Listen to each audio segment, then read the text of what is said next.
Hello. What the hell was that video? I missed that whole video. Hello, all. I missed that video. It was like so short. I thought you were going to do the one that James sent earlier. I was going to do the one James earlier. James, I'm sorry, but I just don't have the room to load the damn thing in. Everything's just full at the bottom. We're allowed 100 things, but yeah, we peaked. We reached it all. But anyway, welcome to the PlayStation Ain't Dead podcast. I'm Will. Over there, that's James. Over there, that's Sean. And tonight's guest is Gamer Ahmer, the one and only, aka Brandy. Welcome to the show. Welcome. Yes. Thanks for having me. Yeah, thanks for coming on. I honestly didn't think you'd come on. Yeah. Well, we're very crass. We're very crass, you know. So it's we put Sean in charge of that because Sean has some uncanny luck pulling guests, and sometimes he comes through, sometimes he doesn't. And tonight he came through, so thanks for coming through, Sean. Thank you. Thanks, Brandy. And thanks for coming up, Brandy. Yes, thank you. Yeah, thanks for having me. I appreciate it. No, I understand all different types of humor. I know I'm like teacher mode in half my videos and like boring at some points, but like in real life, I'm a little bit different, Exactly. Well, let's meet that different Brandy because yeah, I picked up on it. We're good. I'm so worried about what you're not realizing what you've stepped into. I know. Will's like, I can't do this. I'm like, we don't know. We'll see. Brandon, I'm working on it. Okay, Brandon. All right. Oh, yeah, you're in the chat. I was like, her name's Brandy, not Brandon. No. We already started this. No. I saw Brandon a comment. Said that thank God Sean's not drunk this time. We're working on it, buddy. We're working on it. All right, so Brandy, you're a voracious collector. I've been doing I did a little bit of my homework, watching your videos, trying to catch up. And how long you been collecting for? How long you been at this thing? So I started with only my Jungle Green Nintendo 64 from childhood, and that was like kind of all I had from my childhood. And yeah, I started in like 2015 or so. I started buying a few things here and there, and then next thing you know, it just quickly snowballed, and I went a little wild. 15. Mm-hmm. That's crazy because you have like a super impressive. If you guys haven't seen any of your videos, definitely do yourself a favor and check them out. But amazing collection. But like all that in that short of time is nuts. Like I would think you'd been collecting since like you're like 10 or something. That's what everyone says. They're like, you must have everything from your childhood. You must be rich. You must be whatever. And I'm like, can I meet this person? Like, where are they at? That's what is that what you were going for at first? Were you trying to go for a complete N64 set or like, I think that's what were you just getting everything like that you could find like when you started out? Yeah, I think that was the first one that I completed. And what is it, cart only or CS? Gotcha. Just so that was like the love, right? Yeah. Oh, just the cart. Yeah, that's what I'm going. Yeah, I'm casually doing the N64 set.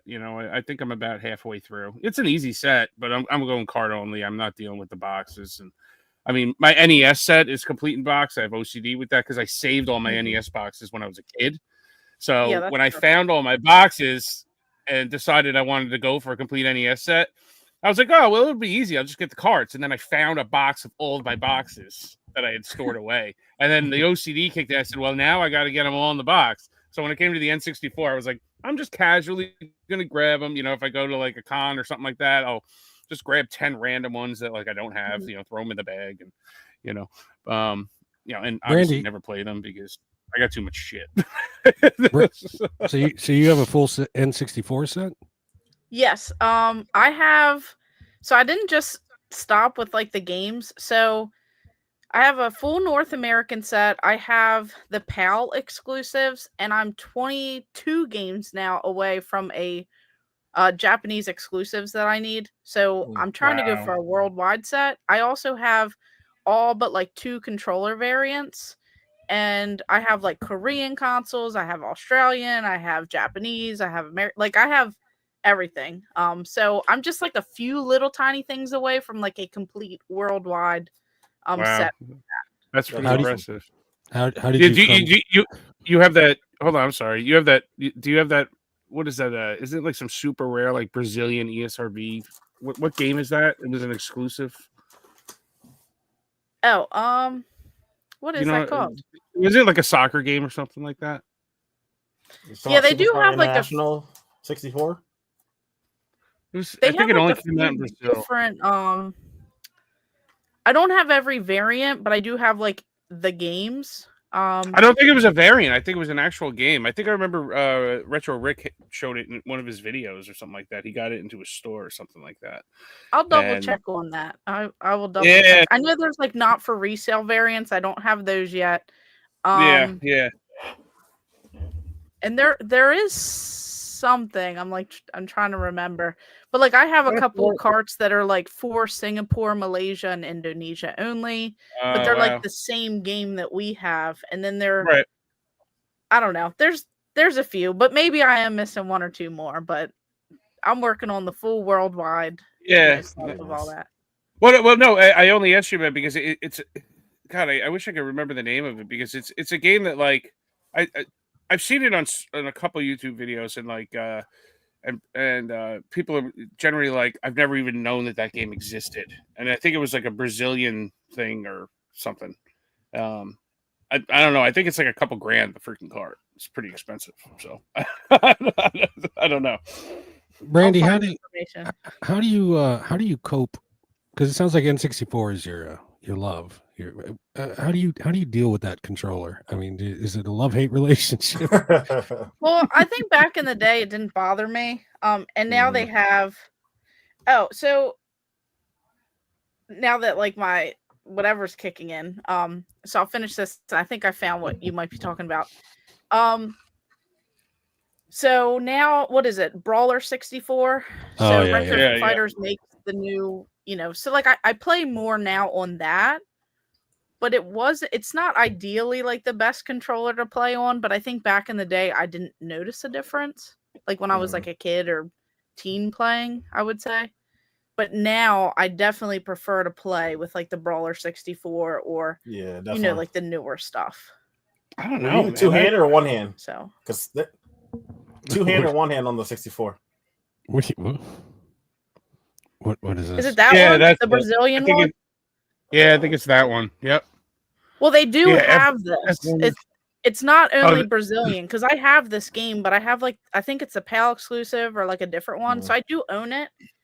I just don't have this particular thing. Is that an ESRB? That's a weird label on it, right? What does that say? L? Yeah, it says L. It says just arrived straight from Brazil. It's the F1 Racing Championship. Oh, okay. So it was a PAL. SC, but it's Brazil. Well, anyway, I didn't buy that one. I bought the PAL one. Oh, okay. I guess I didn't know about this one at the time. And look! Now you can announce on the radar, right? No, because I mean, technically, I guess it would be part of the North American set, or not North American, but the American. Maybe it is. I don't know. No. It's 296, or it's 296, not 297. Yeah, they can't like keep changing things just because of a little whatever. Dude, in the Brazilian games, they're not PEGI, they're not North America, they're not ESRB, they're their own damn weirdo. Back in my day, when I completed the set, it was 296. You can't keep adding different numbers now. Okay. So it's funny. I was going for a full when I kind of started getting into collection. Because I would say like the first big console I can remember getting for my birthday was probably the 64. You got Mario 64, came out in 96. I was going for a full 64 collection. So I was going for just cart only, but got hung up. I was even going with the controller variants. I had like the 100 64 gold, the gold one, like the 100 Nintendo magazine one. I was going for the controller variants, but I kept getting stuck with what's the damn Blockbuster exclusive one? I'm on a blank now. Clay Fighter. Yeah, Clay Fighters was a hard one to get. You had Stunt Racer, Super Bowling, Stunt Worms, Racing, yeah, Armageddon. those ones like I can never like I was always looking in the wild. So I wasn't looking online for that stuff, so I could not find those anywhere. What would you say was like the hardest one for you to find, or the maybe the most expensive one, or how that set? I guess because I collected those in like 2018 or something. Mm-hmm. Like I said, I have receipts here. Let me go back and because I can maybe see which ones were like at the end. Yeah, it looks like some of the last ones for me would have to be Worms, Armageddon. That was like on my like list. Stunt Racer. Mm-hmm. I think I found Super Bowling pretty easy. And Clay Fighter Sculptor's Cut. This is a weird story. So I used to have like pet reptiles, and I would find like free tanks on the side of the road, and I would pick them up. And then one day, after like pets and stuff like that die or whatever, like you sell all their tanks and stuff. Well, I met someone in this parking lot, and I sold a bunch of tanks, and I got like $100 and some, I think it was, for like all like my reptile stuff. And then I went into a game store, and they had Clay Fighter Sculptor's Cut for like $100 and some, and it was like around the exact amount. Yeah. And on the back of it had one of my childhood Blockbuster phone numbers, like stickers on there. So I have like your town Baltimore phone number, like the 410 number on the back. Cool. So it was like meant to be. It was like real weird. So that one wasn't even that hard for me. And then next thing you know, it kept creeping up in price, and then it yeah. And I was like, well, this one I'd never even sell, even if it hit like a crazy amount, just because it means something more to me. Do you know how much I'd want to rip that sticker off, though? I know. I contemplated it. I did, because the front, they got the front off without it damaging the label, like that stupid Blockbuster thing. But then the back, I think they went to the silver. Huh? Is it the silver sticker, like where you peel it and it's like splotchy? No, Blockbuster would have like a clear sticker on the front that says like property of Blockbuster. Yeah, that's not on there. Yeah, and then just the back has like this weird like paper where it's like printed, and it might have that strip or something underneath. Oh, but I haven't really I haven't went fishing because I didn't want to rip it up. Yeah, if you try and take that off, the whole back label comes off. I've attempted the. I mean, the only stickers I would keep on are the Blockbuster exclusive ones. No, I bought. I have one that's a Blockbuster exclusive. I can't remember what game it is, but there's one that I have that doesn't have the sticker. It's a really clean copy, and like I bought it at Long Island Retro like 2 years ago. It's the Indiana Jones one, which was a Blockbuster exclusive, right? But wasn't it also sold in retail also? So not all of them do have Blockbuster stickers, I think, on the Indiana Jones one. I think. Yeah, like that's what it's weird because some people like claim certain games were Blockbuster exclusives, and then I'm going through like some magazines and like things, and I'm starting to see like certain ads that weren't Blockbuster only. So like I never even know what to believe anymore. Yeah. So, Right. Tear all the stickers off and buy reproduction labels and slap them on. Yeah. Randy, do you have any reproduction stickers on any of your games? No, all OG. No, I if you watch any recent videos on my channel, I went to this game store. Apparently they're popping up in all these different states, and some people may say it's like a negative video or whatever they might say. But I called out a couple game store companies. So there's this one, it's called Wow Games LLC. If you do a deep dive, there's 3 locations in Maryland, a couple in California, one in Dayton, Ohio, in a mall, and they're selling all reproduction games for about Oh. 10 times the market value. They're not putting authentic on their cartridges. Oh, wow. They're printing out stickers to go on plain white boxes, and they're putting that, making it look like a real GameCube that's complete in the box.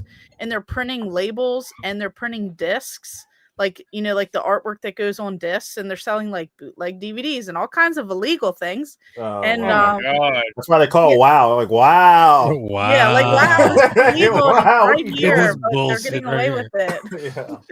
Yeah. So You don't know what you're gonna get. These James last year bought a copy of like the PS5 version of MLB 25 or something, 24. Yeah. He got it. He opened it up. It was a CDR with a printed top for PS5. Crazy. Yeah, I asked him. I said, "What barbershop you buy that from, James?" Yeah. I do have like a Wii game that was printed. It's like a Madden something, and it's like a printed. I'm pretty sure it's like a fake thing, but like I don't intentionally buy things that are like bootleg or fake. If something's like in a lot, I keep it for like educational purposes type thing. But if it's like a part of my collection, I don't put that stuff in there. You want to replace it. You know, I wouldn't call that a negative video. I mean, that's just looking out for the community. I mean, if there's bullshit, that's what I'm saying. Yeah. If there's bullshit going on, it needs to be called out. So yeah, everybody out there, if you have a WoW games in your town, just go in the corner and quietly take a piss in there. And just report them to Nintendo like all of us did, and just bomb 1-star reviews. Like a lot of people. I like my piss plan better. Yeah, you don't have to do illegal things on the illegal company. Just do.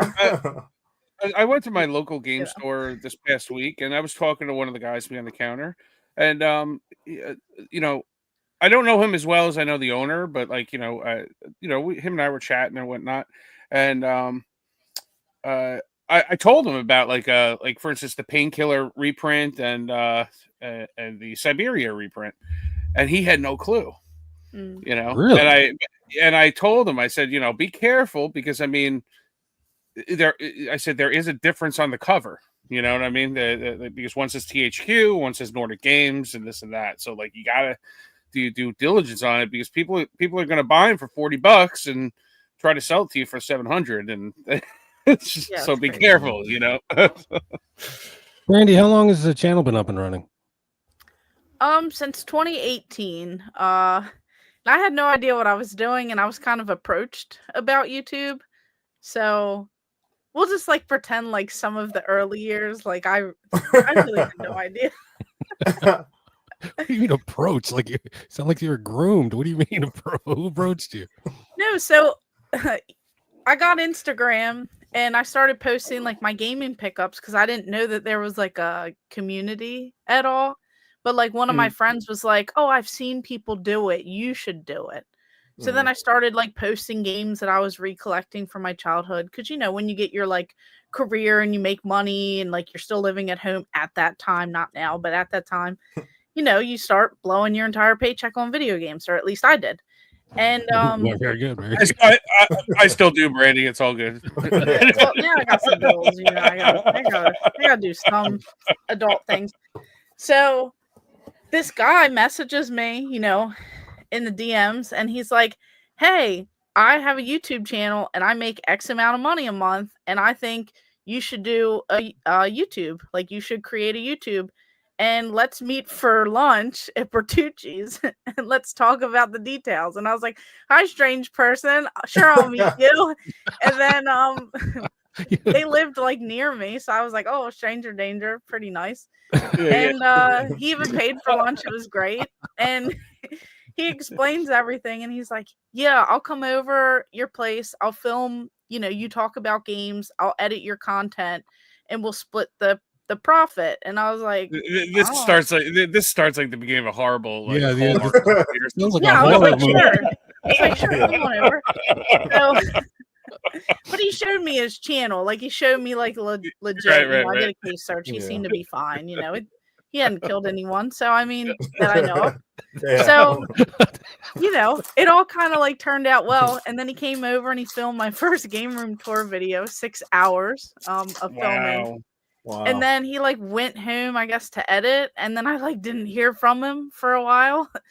And I was like, "Hey, is that video gonna come out?" And he's like, "Oh, I'm working on it." And then 6 hours of content probably took him 3 months to edit down, right? Yeah, it took like a while. And then he posted it for me, and it like did decent at the time for like not knowing anything and me stumbling over my name and like other things that are like cringy now when I watch that. And he filmed, like, he came back over, he filmed a couple more videos, and then like he kind of went ghost. And then I messaged him. I said, "Hey, people are asking for more. Do you know when the next one's gonna post?" And then he's like, "Oh, I'm so sorry. I didn't realize it would take away from my channel. You know, good luck to you." Ooh, Then I was like, well. "Oh man, I'm kind of in this now because like people are wanting more." More. And like I didn't know what I was doing, so I would like set my little like iPhone 5 at the time like on like a tripod, and then I'd sit down on the floor and I'd like show off the pickups, and then I'd get up and I'd click off on the camera and I'd scream at my iPhone because I didn't have a mic. So I'm like, "Hey guys, it's Gamer here." And I would just like scream, and people would be like, "You need to get a better mic." And I'm like, "Do I scream louder?" Like I don't know. And then they're like, "You should really do close-ups of things." And I was like, "Oh, that's what B-roll is." So then like you know, you learn as you go. But it was like a big learning curve, and it definitely took a while. So yeah, pretty much get in. He even said like 3 games. Go ahead and get in there. I walked right in there. My YouTube man. I got a Congressman Fur Day right here. Yeah, I was like, "Where? You got candy?" So there's no like one single inspiration, no one YouTuber you saw is like, "Oh, I can do that." That's for me. No, I didn't know YouTubers. So I used YouTube for how-to videos. Like when I was in high school, I was a mascot and I played sports and stuff. So and I was in much better shape. And I learned how to unicycle, and then I learned how to unicycle on a 5-foot unicycle, which was exactly my height. Oh, come on. We got to see that video. I learned how to juggle and break dance, and then I was break dancing with roller skates on, and then I was doing flips off stages, and I like did all this stuff, and there's like some pictures and stuff of me as the mascot, and then I did that in college, and that's what I used YouTube for. That's that right there. That's a video idea for you, James, and for you, Brandy. How to become a video game YouTuber. I just want to know if we're going to see Gamer Ahmer in the Olympics for breakdancing next Olympics. No, well, I could definitely do a better job than her, but I'm also like a lot. I definitely put on some weight, but in my prime, I was much better than her. Although I probably wouldn't have went viral because I would have just been like every other basic person. N64 isn't like your main thing. You go for basically everything. I've seen your Instagram, I've seen your videos. You go for like pretty much everything now, right? So yeah. Have you completed any other collections? Are you working on any complete collections? Or I have like Magnavox Odyssey 2 because I bought the store display signs. Okay.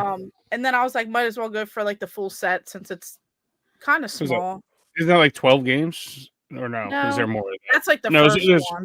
The second one has what, like 30 to 50 or something? I don't know, somewhere in there. I got all those complete too. Those are the black boxes. The Odyssey 2. Yeah. Okay. Yeah. And I have all those complete in the box. And then I've got like game.com. I did all those. I remember that thing. Yeah. And then no clue what that shit is. That was tiger, wasn't it? Tiger. It was a tiger. Yeah. Tiger. Yeah. Okay. What was the Nokia one? Wasn't there a Nokia? Engage. Yeah. I don't have those yet. I feel like I have Vectrex. I have a set of those. Oh, nice. And I have a bunch of homebrews. Not all the homebrews, but I have a lot. I have the multi-cart. That's all I need for my Vectrex. I love that. Oh, that's perfect. You have them all that. You know what I mean? And yeah, I have some of the homebrews, but who's that guy that makes the homebrew? Who makes Sean Kelly? Is it Sean Kelly? Yeah, I have the Sean Kelly cart. That's what I have. There's a couple there's like a couple people that are putting out more and more and more. Yeah, no, Brandy, they're doing like a Raspberry Pi thing for that thing now. Now you can just so that you can just upload like new freaking homebrews. Like you can get Star Wars Arcade on the Vectrex now and stuff like that. That's well out of my wheelhouse because me and computers don't jive. If I have to plug something in, like if I have to update firmware. It's too complicated. I'm staying on the original firmware. I don't care. I'm good. Yeah, I'm waiting for that van to show up so I can learn how to do that. Sean's still on the Windows 98. Oh man, if I could be, I would be. Brandy, what rate are you picking up games? Like how many new games you add? Like I don't know, say in a week to your collection. Is this like a session or something? I feel like this is well, we brought in this expert. Come over here. Is this like an anonymous like type of intervention? Yeah, no, I'm kidding. Oh, intervention. Yeah. What the hell? Well, yeah, because we did have Retro Wolf on a couple weeks ago. He recommended that we ask you to get on because this is your intervention. So I figured like now everyone's gonna come in, the van right, bring shows him on, up, Will. everyone gets out. Brandy, if you see what I get on a weekly basis, you'd be like, all right, no, don't worry about it. what you may or may not know about my podcast co-hosts is they are both chasing a full PS5 set, and the amount of bullshit they have to buy is ridiculous. And I'm just trying to gauge how much bullshit, or well, not bullshit, but how much, how many games you get by a week? Would you say? It really just varies. Like I order stuff online, and things show up. There could be like a month where like something shows up every day, or like, okay, this is a recent adventure that I went on. Great ideas. After work on Friday, I was like, I'm gonna go to 3 game stores in Pennsylvania. I'm just gonna hit them. Boom, boom, boom. Great. Be home by dinner. Cool.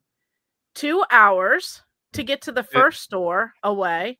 And they close in an hour. So I bought 4 or 5 games there. And then I filmed like a bunch of, talking points and stuff at the store that I was looking at, and then, chatting it up. And then I was like, oh, where's the next game store? And they're like, oh, there's none around here. And I'm like, you sure about that? Because like my GPS said that there's like 2. And they're like, no, those are like 45 minutes away. So then I was like, cool. So then I got to drive 45 minutes to the next store, and they close in an hour. And I'm like, darn, didn't plan this out. So then I buy like 6 or 7 games there. And then they have a store that's 20 minutes from there, and that closes in 30 minutes when I get there. And then I bought, like 5 more games or something. And, I probably would have bought more if I had more time. But like, and then I got some stuff in the mail. So I mean, like that day was like at least 20 games, but it just varies. Like it could be a couple, or I could have like a week. That's a normal day where like those are rookie numbers. I know. It just depends. Where do you find yourself looking for games at most? Is it conventions? Is it online? Is it I would never travel 2 hours to go to a video game store personally. My operational radius is 20 minutes.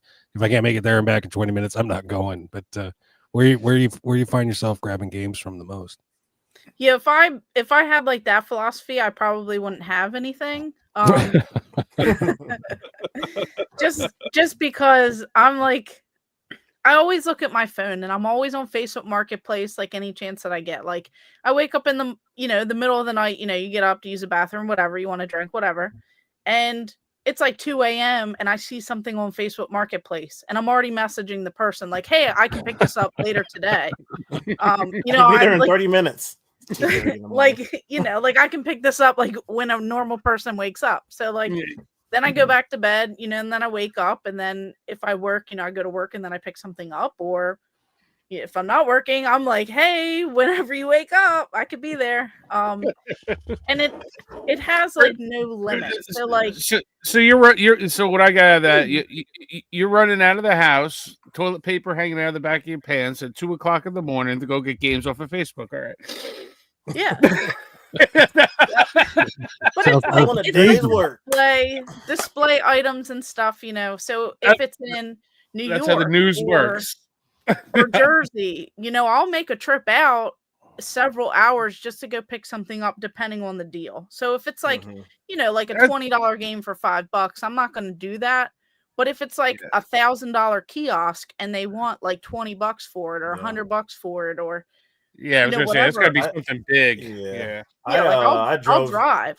Yeah, I think probably the farthest I've drove for just an item was the Wii cycle bike. So they had they wanted $65, and this is like, well, my sister lives. It was kind of in a town closer to me. She's like, oh, my sister lives in a town closer to me. We usually visit around the holidays. I'll message you around then. They never messaged me, so I kept the listing. I was like, hey, you still got the bike? I'm like, yeah. We'll take even less for it. Just come and get it. And they live like 4 hours away. So I took a trip for it. $60, got the bike. Because the bike in the game especially is hard to find. Where's that bike now, James? It's gone now. But... Oh yeah, filthy resale. It's gone now. On Facebook you can set your radius to how far out. 250 plus. You're 250 plus. Are you kidding me, dude? Yeah, mine's like the plus. No, dude. 20 miles is my max. Like, I can't use stuff like that because where I live all the way at the end of Long Island, and if I do a 15 mile radius, all the sales come up for Connecticut. I'm like, I'm not going to Connecticut. Yeah, I'm not. It's like, well, there's a body of water in between me and Connecticut, or I could drive 3 hours around. You know what I mean? I'm not doing that. So, like, dating sites. This is why I'm still single, guys. Dating sites, nope. 15. Sean single, guys. Take note. See, I put the max amount on that too. Sean, it says you can't go past 15 miles because you got to talk to your parole officer. Just tell the truth. Oh yeah. This damn ankle bracelet. Yeah, show us your ankles, dude. Jesus. Brandy. So, question for you: What's you have a lot of stuff. Has you ever been burned by anything? Like you went to go get something, or meet somebody somewhere, or anything like that, and you've been burned by them? Like they didn't show up. Not they didn't show up, but just like they gave the wrong item or something crazy happened. Any pickup horror stories? Yeah. Go. She's setting up. She's backing up, boy. She's setting up. It can't be worse than Will's. This 7-year-old man opened the door with the open bathroom. Seeing old man dong was worth those games. I swear. No, I mean I have tons of stories. I could probably talk all day from my like crazy sketchy Facebook pickups and stuff. I mean, of course, I've been to places and the person ghosted me when I'm sitting like 40 minutes away in a parking lot waiting for them. And they obviously sold it to someone else for a higher price, but they're not telling me. Right. And they're just like leaving me on red. Like I see that they're reading it. And I'm like, look, if you sold it, just let me know so I can leave. Like, yeah, exactly. And then they just don't reply. And then I just like leave, So, I mean, I've had those things happen. But then I've had like, oh, let me drive to this not nice area. And, oh, this guy has Pokemon stuff and I'm buying it for my collection. And then he goes, do you want to come inside and see my Smurf collection? It's in my bedroom. And then I go, oh, boy. Pretty interesting, So then I go inside of his house and I go to his bedroom. And like, my God, you're asking to be a fucking documentary. Do you have a gun? You're asking to be in a documentary. Sometimes with you not starting in it. But I go in his bedroom and he legit has one of the coolest Smurf collections I've ever seen in my life. Like he has lunch boxes and he has like little action figures, like Smurfs. All the little ones. Like, little, and I'm just like, yeah. I'm just I found all mine like 2 weeks ago. I was like, oh, my little Smurfs. You want to see my little Smurfs? Nobody wants to see your little Smurfs. No, I learned my lesson. No, but No, but like that happened, and then like people would be like, "Oh, I have more stuff in the basement," and then you go in the basement and you like question like, if this wasn't video games and this person didn't live at home with their mom or their parents, would I go in someone's basement, or does it look like I can take this guy, or like, right? This is like a little awkward in any other circumstance, but right. There's been plenty of things like that. That's see, I work in people's basements. I work on like burners and boilers and stuff like that. So I see nutty, crazy stuff and how people live and this and that. But that's where I find all my stuff, because like I'll always see in the corner like a trash bag full of like old consoles or games, and then I'll ask the owner. I'll be like, "What are you doing with these?" And they'll be like, "I was going to bring it to the dump." I mean, I'll be like, "Can I take that?" Yeah, sure.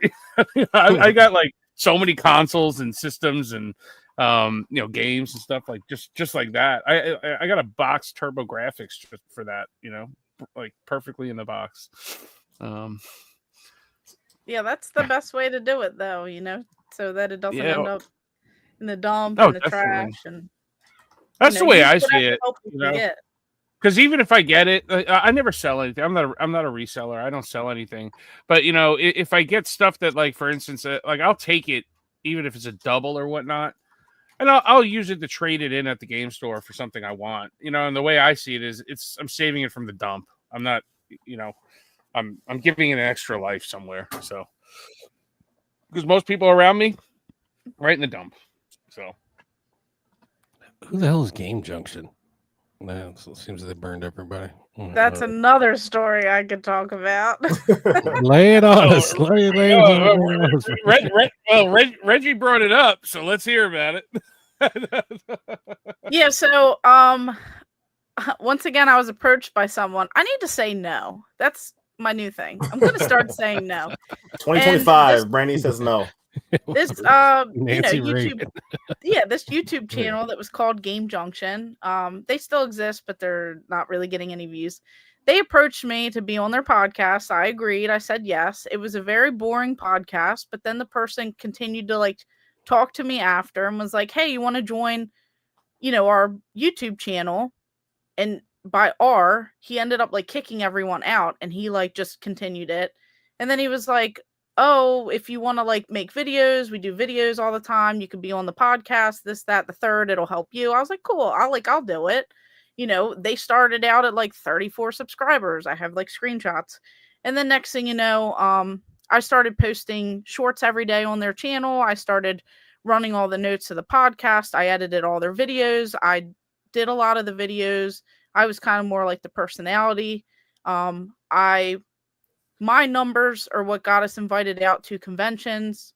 And next thing you know, I didn't know this, but he was like secretly using my sub count and everything to reach out to conventions and said Game Junction had this, or Brandy will only come out if Game Junction's invited, really? Or Brandy will review this if Game Junction gets this. So they were being a channel that was trying to like be in charge of other channels, like how like Screw Attack used to be with like AVGN and stuff like that. That's fucked up. So he did that to me, and then he did it to several other people, and then a lot of people started messaging me, and then all these conventions reached out to me and said like, "Hey, I didn't know you weren't coming to this convention." And I said, "I didn't even know about this." And they're like, "We spoke to blah, blah, blah with Game Junction. He said that you were going to come out." And I was like, I really have no idea. So then he like started putting me in a bad place, and then he used person after person after person. And then he never admitted to this. And then all these hate videos came out with like proof from me and other people. And like everyone has the same story. So like we're not making it up. Was he making money off of this somehow, or? For all the review products, he would get duplicates, and then he would sell some of the duplicates, and they were supposed to go to me and other people to review. So like I guess you could say he made some money off of it. And then if he got like a hotel for going out to a convention or like gas money, he never shared it with any of us, and never told any of us. We just like paid on our own dime type of thing when it was all my numbers. and stuff. Like if you have 34 subscribers and I have over 10,000 at that time. Right. And then next thing you know, all my people are following his channel, and then it's skewed like the numbers on his side. And then he's like, he was probably trying to get invited to the con. He was probably saying that you were going to be at the con so that he could get the hotel room for himself for the con, so he could go out to the con. Yeah, okay, I got the scam. I'm picking up. I cracked the case. I found the mastermind. I'm a horny boy. All right. I'm sorry, Amy. The show is lacking that. The show is lacking. And what I got away with it too. For what you're rotten kids. I'm sorry, Brandy. I had to drop that. I'm like, it's like hit after hit on this. No, and then so everyone in the comments, they're just saying like, like he used to work for like Torg, that gaming expo, and then he would he would volunteer to pick up YouTubers, and then he'd insert like, hey, I'm here to pick you up on behalf of blah blah blah, but you have to record this with me, or you have to do like, then he's like using people, so like they all know about it, like all the people in the comments. He still has a channel.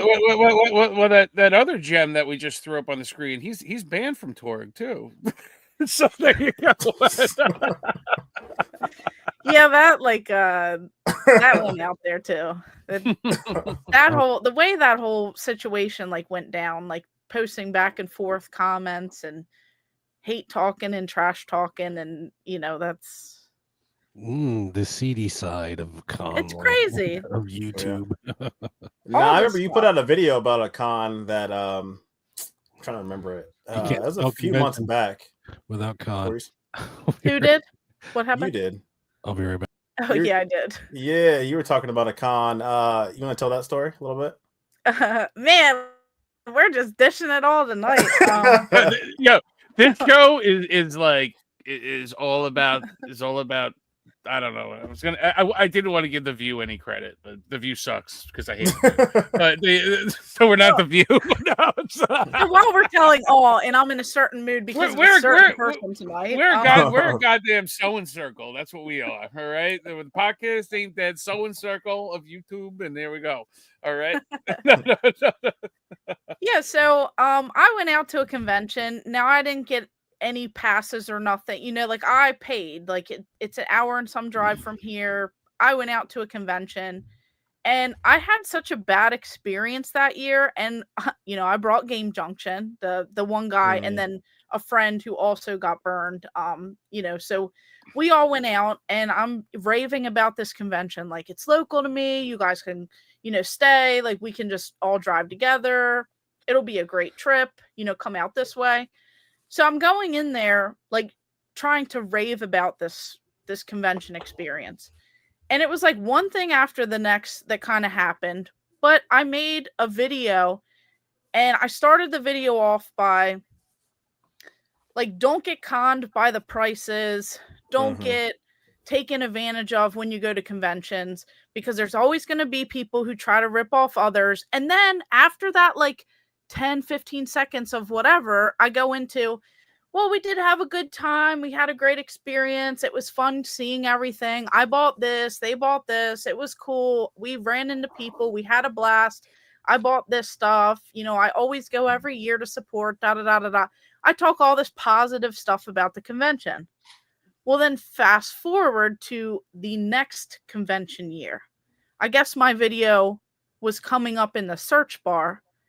And because my thumbnail said, like, don't get taken advantage of, and had, like, their logo there, and the first 15 seconds of the video was maybe not the most positive, but then everything else was positive, and I said, like, I'll still continue to go, da-da-da. Someone who runs the convention reached out to me, and instead of saying, hey, that video that you made, is there a reason why you worded it that way? Did you have a bad experience? Can you let me know how we can make it a better experience? Like any normal person would have did. Instead, they're like, can you remove that? Because people are pestering us about this convention. And then I was like, well, why? Like, it was all good. Yeah, I know it was all good talk, but can you take that down? I'm requesting. Like, the way that they worded certain things was rude.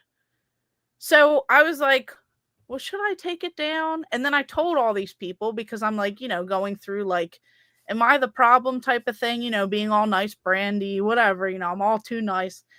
And then everyone's like, screw that. Don't take that down. Don't let that person censor you. Yeah. So then I'm like, ding, censor. That's a great video topic. So then I made a video like, hey, this convention's trying to make me do this. Should I take it down? And everyone's like, no, don't do it. And wear the t-shirt that you got from the convention so we know who you're talking about in the next video. So then the next video, I make what not to do at conventions and what are some red flags and things that you shouldn't, fall victim of at conventions. And then I wore the name of the convention in that video.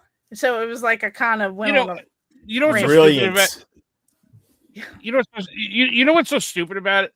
I mean, the convention has nothing to do with people getting ripped off. All right. It's the vendors that, and they allow any vendor to come into the convention. It's always the same vendors because it's a whole circus. It's literally having a circus, traveling the country.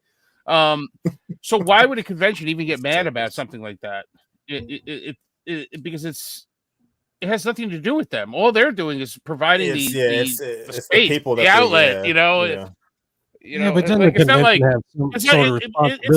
not like all right. For instance, somebody in the chat wrote that they just got their hotel rooms for Clint. Said he got his bookings for Too Many Games and Long Island Retro, and he's hyped. I don't know why I said that to Will because I'm the one that'll be going to both of those because that's my stomping ground. So, right, dude, buddy? you're not. But I'll see you there. I'll see you there, Clint. You and I haven't discussed your entry into my state yet, so we'll talk about that. Yeah, the convention that it was just mentioned. It's one that has too many games. That convention that has too many. Yeah. So. I don't even know where I was. Oh yeah, but for instance, the vendors at Long Island are going to be the same vendors at Too Many Games because they're like 3 hours apart. You know what I mean? So it doesn't matter who the hell's putting the games on. Yeah, who's putting the con on. There were some things that I didn't openly talk about. So like, okay, for instance, I would just call them all stupid libtards and watch the whole video rather than just the fucking the 10-second news blast on the front. So many seconds, but there was more to the story. Like, so I go there and I'm raving this convention up, and of course you walk in, you see all these overpriced vendors, but then you see some like good deals. Well, I had bought some really big stuff, like some banners and stuff, and I went to go out to my car, and the door was open on the one side, and I saw my car, and the people said, "Go right out that door." So that you could just carry your stuff out, but then you'll have to come back in the long way to come back in because you have to get researched. And I said, okay. So we go to leave out the door, and there's this lady standing there, and she's like, you guys can't leave. You guys can't leave out this door. And she starts giving us a hard time. And I was like, I'm so sorry. This is like, uncomfortable to hold. My car's right there. They all told me, everyone over there told me that I could go out this door. So she I went in and out all fucking day on last year's one. Yeah, she got an attitude with us. It was 4 of us standing there, and here I'm hyping up this convention to them, and she gives us a hard time. So now we're all hot, sweaty, uncomfortable. It stinks. Like, we walk out the long way now, all agitated, and then we have to come back in. Yeah. And then there was something that and then when we went to go pay. We all went to go pay with cash, and there was a charge card like fee. There was like a processing fee, and we were like, for cash? And the person gave us an attitude. No, that's wild. And gave us an attitude and flipped out and was like, well, we don't have time to talk about this. You need to move, and was like real rude. So like that was one, and then it was the lady, and then there was like something else that happened, and it was like 3 strikes you're out. And then it was just like all these overpriced. Yeah. Oh no! So Steve, you mean the wrong way? Yeah. So it was all these. What's going on, Steve? I haven't talked to you in a long time. I used to talk to Steve back in the day with the arcade 1-up stuff and all that. I used to call into his show and whatnot back in the day. Yeah. No, so it was just all that stuff. But I didn't put that in the video. I talked highly about Too Many Games because I went there for years and like, you know, like I know how to avoid the couple overpriced vendors. I see them at other conventions. It just so happened I had such a bad experience at this one and we were all angry and we left the convention early and we were all agitated. And it was like the way that every person working there was handling the situations that we were upset about. And then the final straw was when that person reached out to me and said, can you take that down? Or like, can you do this? I was like, heck no. Like I should do a real video on how I really felt about it instead of hyping you guys up. But like, I didn't say any of that. I was like a nice person. So I was just like, well, I don't know why you would think that, you know, like whatever. So you see, my experience there was, there was one table last year. Holy shit, were they overpriced? And yeah, don't get because I think that's around when you came out with that video. And I was like, yeah, I just came from there. And I've told this story before, but there was like one of those Sega CD like music games, like the Marky Mark one or Crisscross one, you know, where you make the music video. And I was like, oh, you know, I don't have these. And you used to always see those for like $3, right? I asked the lady, I said, how much is this? And she said, $90. I said, well, you can fucking go eat shit right now because I'm not paying $90 for fucking like Color Me Bad or whatever the fuck was going on right there, you know? So, but it was good because I had Papis with me and our good friend Matthew Rothfuss was there as a vendor and we drank all day and it was good shit. Hey, Brandy, who's Brandon? He's the guy for Game Junction. He's the one who like ran Game Junction. Oh, okay. All right. He told me he wanted to have a bunch of like networks, a different podcasts, and he wanted to just sit back while everyone did everything on his channel. So he would just like sit back, collect the money type of thing. And that was like one of like the final straw things that sounds like another Brandon that we all know. Let's go, Brandon. Yeah, Sean, earlier I linked your video too in the chat. So earlier, Sean, you said that the convention runners can't be held responsible for the shitty vendors, but come on, man, that's a scene on its own. That's a whole community. They gotta know. They gotta know. Yeah, they gotta know which vendors suck and which ones are freaking crooked and freaking say nah. Yeah, but I mean, but how many are actually out there? There's only a limited number of people out there that are willing to buy a table for X amount of dollars for a 3-day convention or whatnot. And so you're gonna there's wait lists and stuff every year. There's conventions. So there's one that I go to that I love. It's Southeast Game Exchange. It's in Greenville, South Carolina. It's one of the best experiences I've ever had.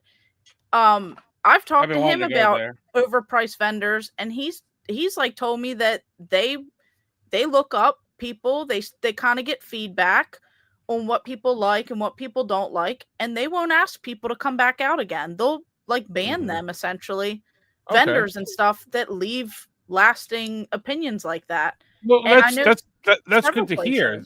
That's good to hear that, like, you know, at least people are taking notice of things like that.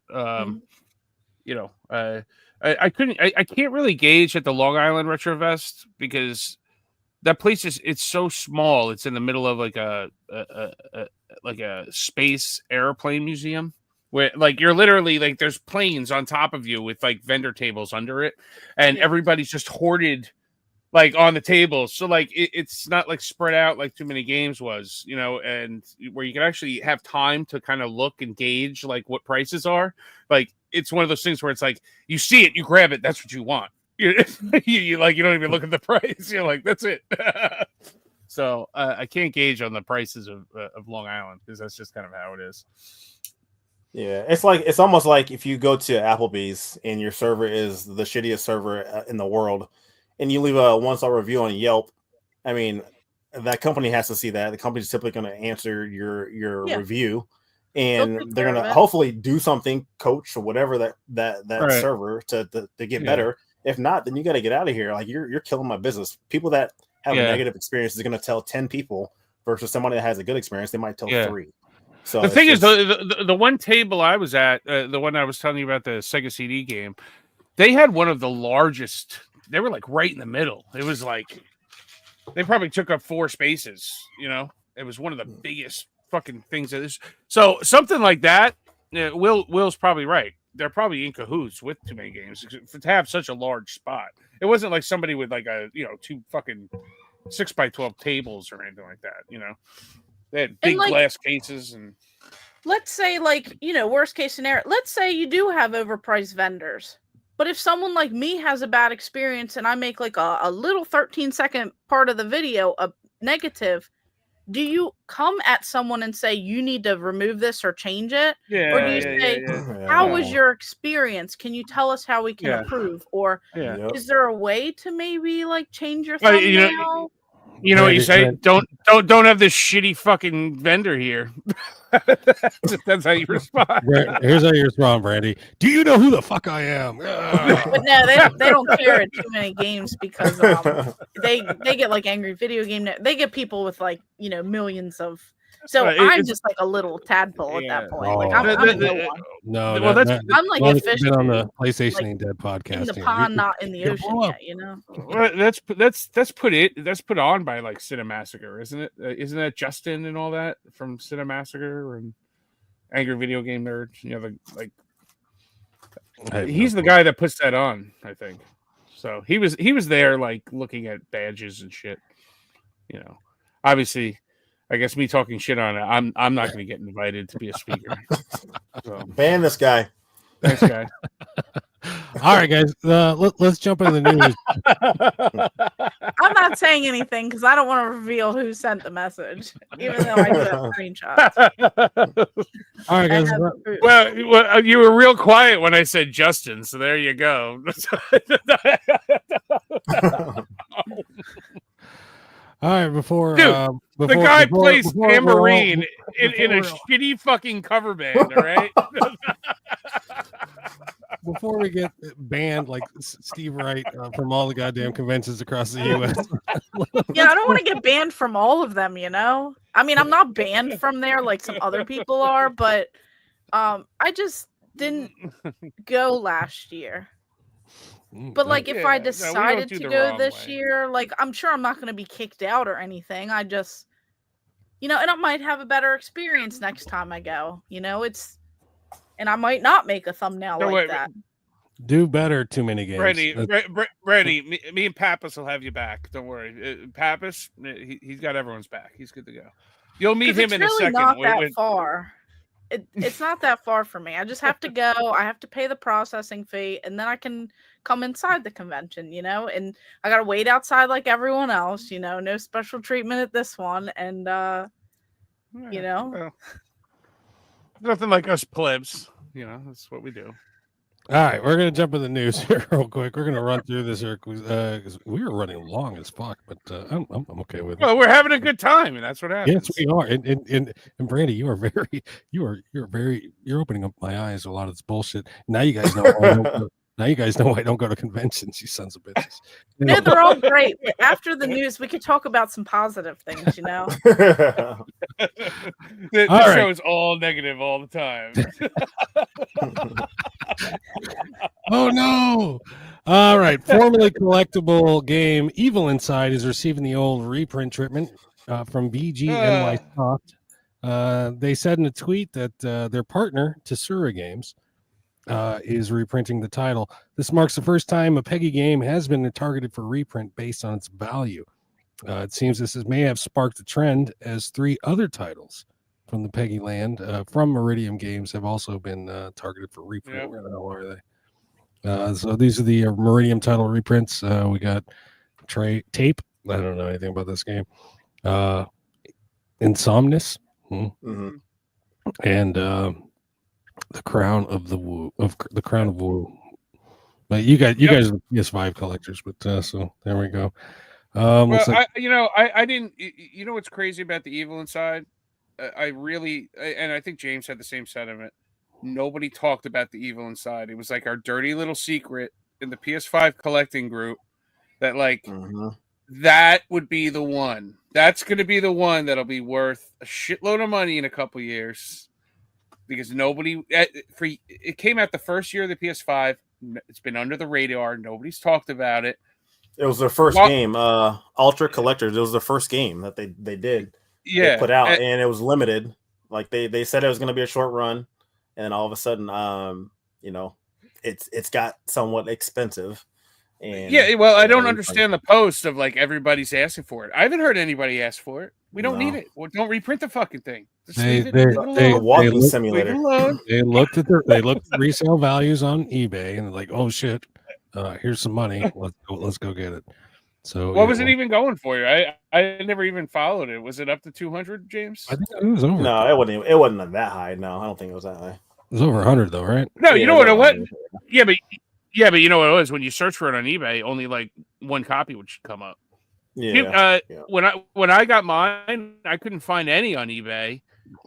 Jim Jordan actually found it for me, and he sent it to me. It's like if you like PT, it's like they obviously modeled it off of PT, but it's nowhere near even the demo of PT. So yeah. But so there you go.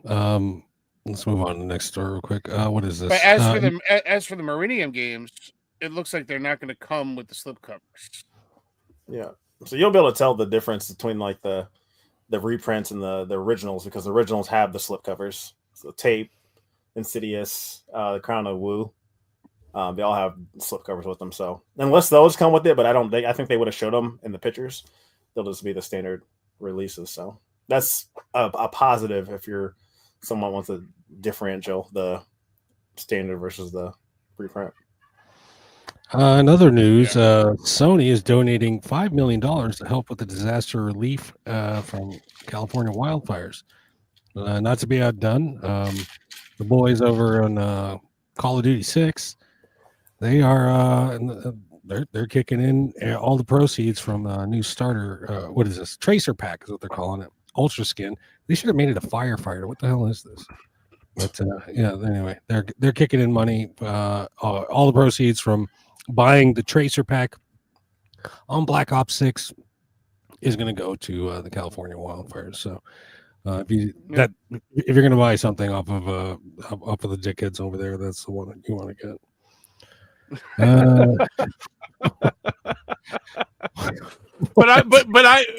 But I just bought the stupid fucking baby costume from Squid Games, man. I'm the little fucking child dog. Young he. There you go. Dickheads are losing their minds over the Pokemon Blooming Waters Premium Collection. It's the Cabbage Patch Kids. Have you seen this, Brandy?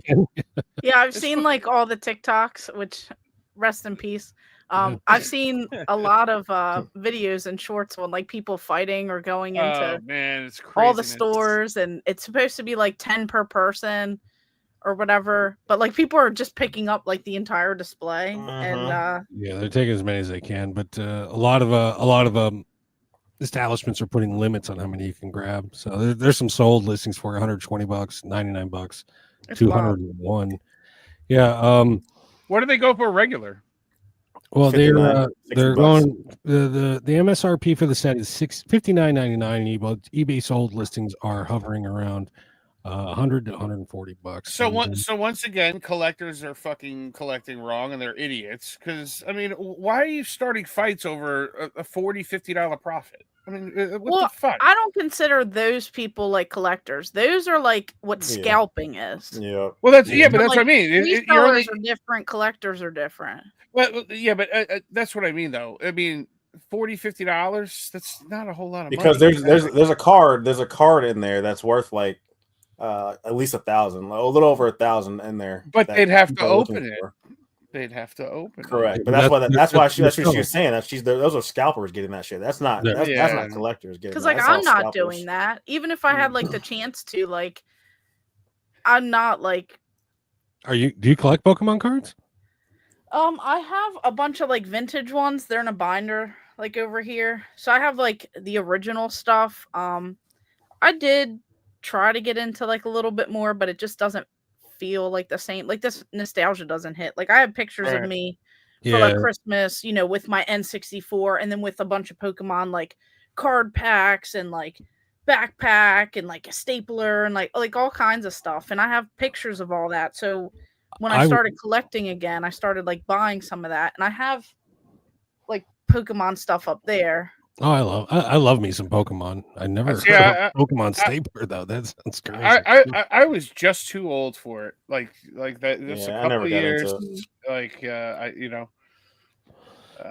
we have footage, by the way. Oh yeah, look at these freaking rides. Oh. Go. Hey, don't do that, bro. Okay. Yeah. Oh, sorry, go. Go.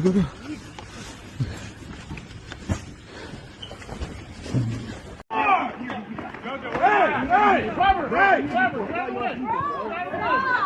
Stop! Let go! Get the fuck off me, dog! Get off me! Get off!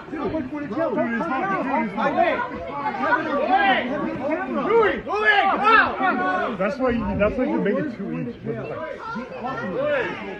Call PD, man.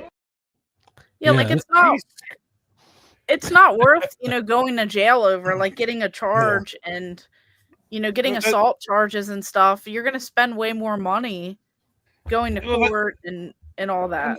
And that's what I mean. That guy right there, he's got 2 boxes in his hand, right? He's potentially going to sell them for what, $100 each? I mean, what the fuck? The all new Pokebattles in the aisles of Costco. All I sit there with those people are why aren't any of them at work? That's all I sit there and say to myself. Like that is their work. Get a fucking job, man. Get a job. Come on, reseller is a job. It's legitimate. There's an easier way to make fucking money. It's just go to a fucking 9 to 5 every day. You see how hugged up that guy was on him though? Like, oh my, he wasn't letting go, dude. Yeah, if you don't get off me. Oh yeah. That's crazy. Hey, nobody. That's over some Pokemon card. It's crazy. Jesus Christ. Welcome to the wacky world of collecting. Now, if it was like cases of 40s of OE, now I'd be now I can relate. All right. If it was wine from Long Island country. If it was Switch kiosks, we're gonna touch on that later. Physical editions of Lunar Remastered Collection for the PS4 and Switch will be $54.99 and only on Amazon. Releases April 18th. Now this is there's not 2 games. This is a reversible cover. So there you go. From what I understand, all the voice acting has been redone to be more. Yeah. Oh, look at you, Sean. Ooh. Working design. I got this for $60, and it was missing the necklace, and I found the necklace on eBay for like $20. They mislabeled it on eBay saying Nintendo lunar necklace or something. I don't know. Like it wasn't accurate. Yeah. So it's like sweet. I take it all day long, man. Shit. No, but when you do find things mislabeled, like I've gotten a bunch of displays and like standees and posters, and actually I think that's how I got that Ghostbusters thing. It was on Facebook Marketplace for like $20. It's from Hardee's. It's the original Ghostbusters display from the 80s from Hardee's when they did that promotion. And it was $20. It's authentic, and I think they spelt Ghostbusters or something wrong. And like, exactly. Yeah. I just so happened to find it, and I took a chance and I had it shipped to me. And then someone was like, "I'll give you $800," and I was like, "No." Now, my question on the lunar thing is, there's supposed to be a PS5 release on that, or at least it was. Yeah, I'm sure it's going to be announced later. I don't know why they wouldn't announce it now, but they're going to do some bullshittery, aren't they? That's what they're going to do. Everyone's going to buy the PS4 and Switch version. Then 3 months later, they're going to say, "Oh, the PS5 version's coming out now," and I'm going to sit there and say, "I already bought the PS4 version, but now since I'm going for a complete PS5, I guess I have to fucking buy it again." Double dip, bitch. Triple dip. Yeah. No, I do like how Amazon is kind of being. You can only get that. Like that's what I'm surprised GameStop didn't do that. Get that exclusive there. Like some of these stores. If you want these, people to come to you versus like places like BGP. I feel like everybody's going to now. Get the exclusive for that game because that's going to be a big game for people to get.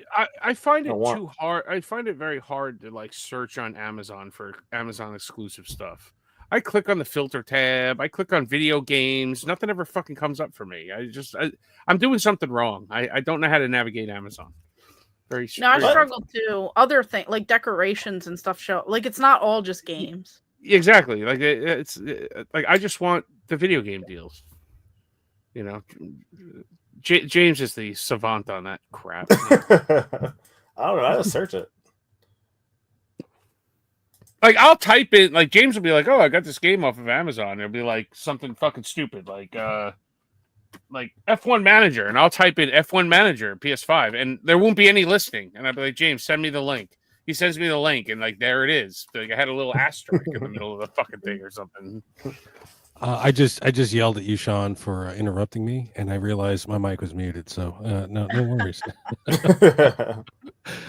VGP announces they will be selling reprints of Physical Mania's Rage of the Dragons on for Neo Geo AES and MVS. These will be available individually or in a bundle alongside a PS5 or Switch copy of the game for $619.99 Canadian. Also, very soon you can find Mr. Rightway selling these reprints as first prints at whatever video game convention he hasn't been banned from, which is like none. But the poor I mean, dude, I finally pre-ordered that this morning. I ordered the standard version. I'm not going for the fucking. Where'd you get it from? Where'd you get it from? From their site. Yeah, okay, thank you. From Physical Mania. Yeah. Yes. Oh, okay, good. Or Pico, or Physical Mania. Stop giving it to the third party. James. What, are you a fucking newbie? It's Pico. Okay, thanks. Pico, whatever. It's Pico. No, but anyway, the original OG MVS cart goes for about $200 on eBay.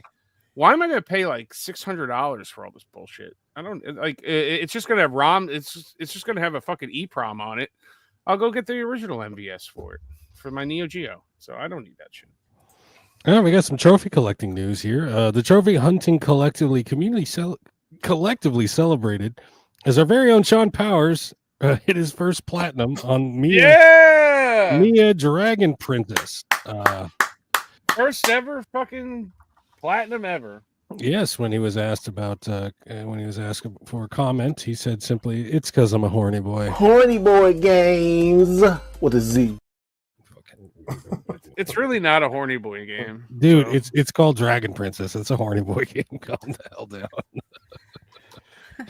It's an FMV game. It was. I wasn't even going for the platinum, but like, there's so many different paths, and the game's only about an hour long. For first playthrough, so I just went and wanted to do all of the different options.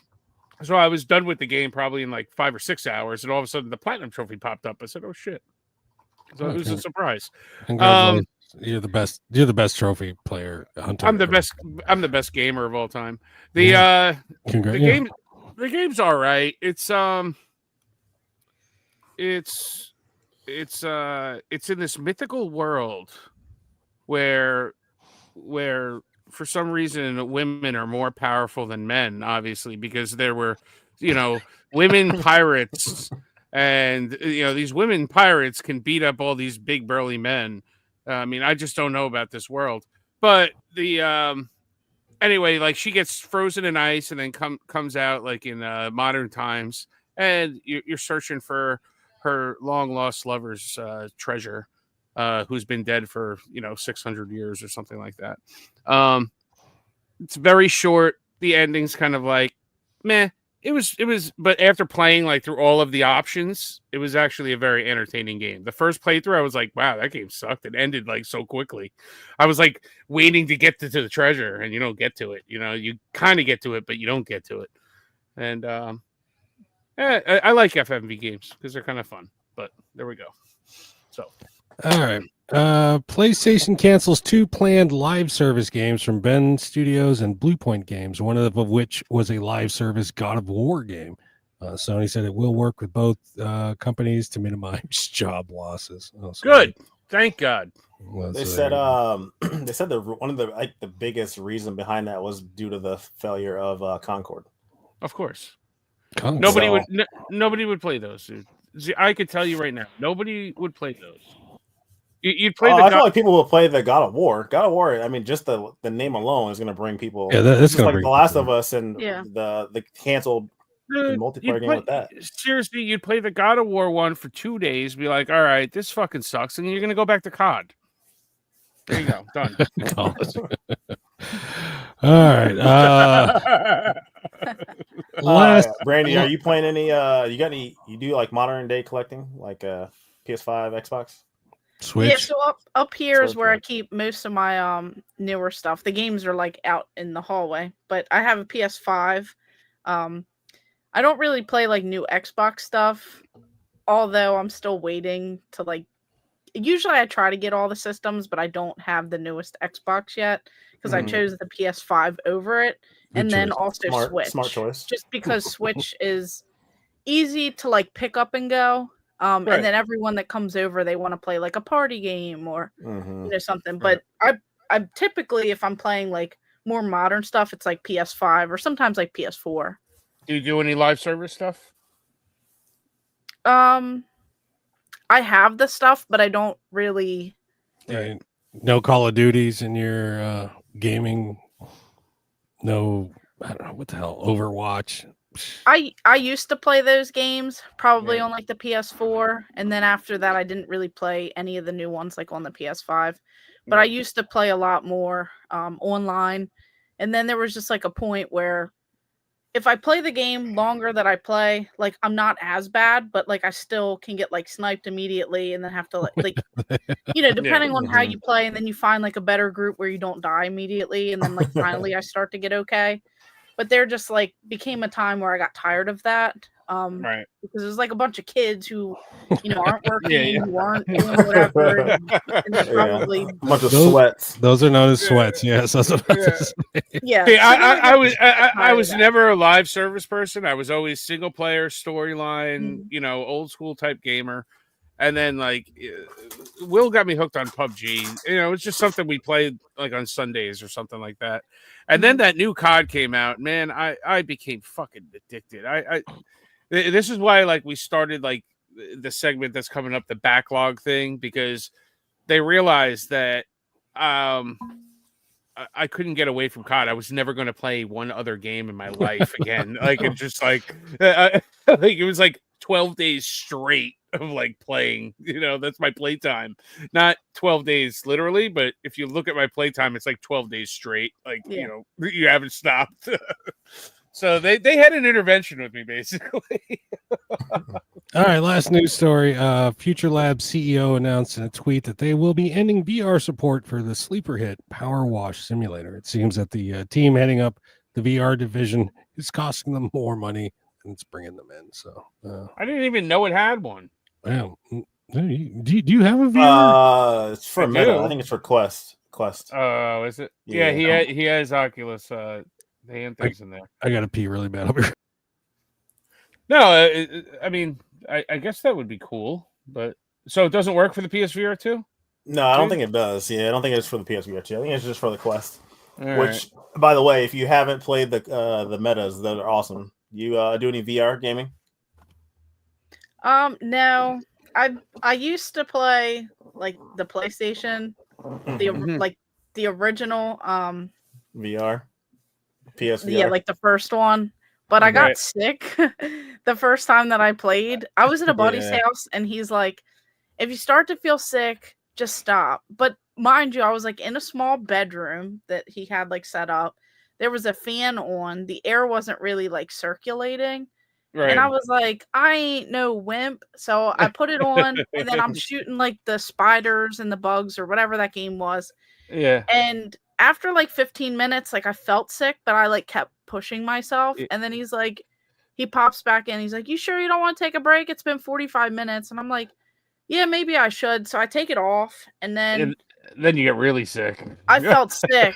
Yeah. I was like, I think I should go home. So I grab my keys and I go to walk out his front door, and I'm like, can I go throw up? Like, no, like, you know, if you're not used to it, you really have to like slowly acclimate yourself to it. That's what like, I did. Or it'll completely ruin your experience forever with it. You know, you'd be like, you think about it and you'd be like, no, because I got sick on it once, and I literally felt like shit for 3 days. Like my stomach was just not feeling good for 3 days, you know. Mm-hmm. And I mean, God, I really like the VR gaming stuff, but I got to tell you, and you know, I never bring it out. I mean, my Oculus, I probably haven't put on in a year. My PSVR 2, I put on like the first day it came, and like that's it, you know. That's what I thought would happen to me too. That's why I only have the first one. But like I did play stuff. Like I played the horror game. It's like the roller coaster, but it's like a horror shooting. Like Blood Rush, I played that. Until Dawn, Blood Rush. Yeah. My favorite game on the Oculus though is one. It's called Pornhub. It's really good. Jesus it's got the VR mode. It's really nice.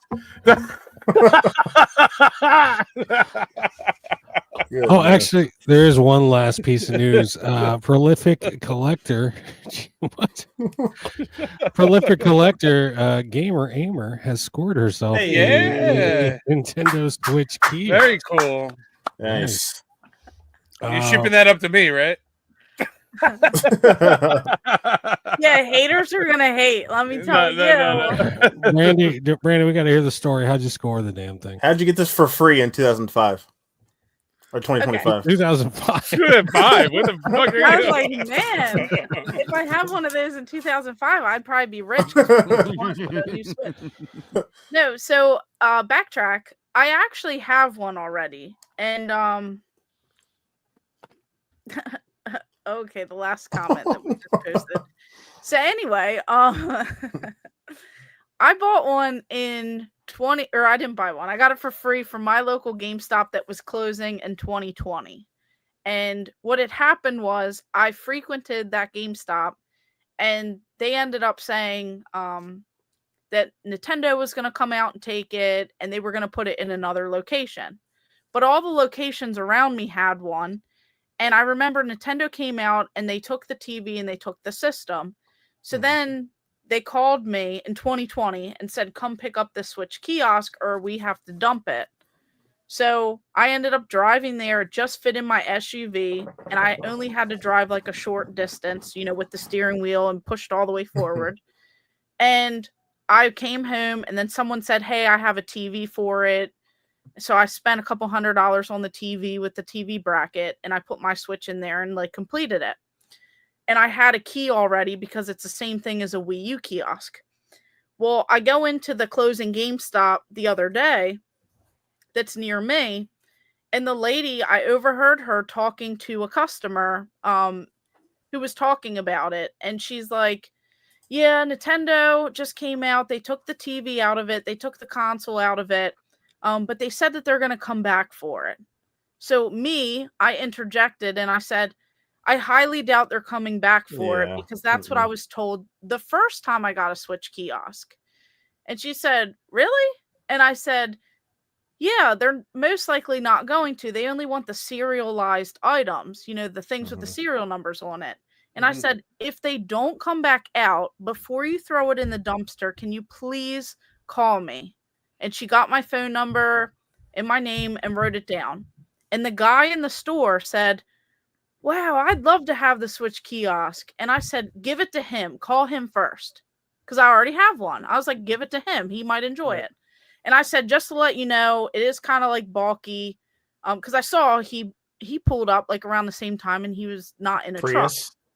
truck. It was just like a regular, like a regular car. Yeah. So I was like, just so you know, they are a little bit bulky, and then you got to spend a little bit of money on a replacement TV. You know, and then if it doesn't have the key, you have to, you know, have the key for it.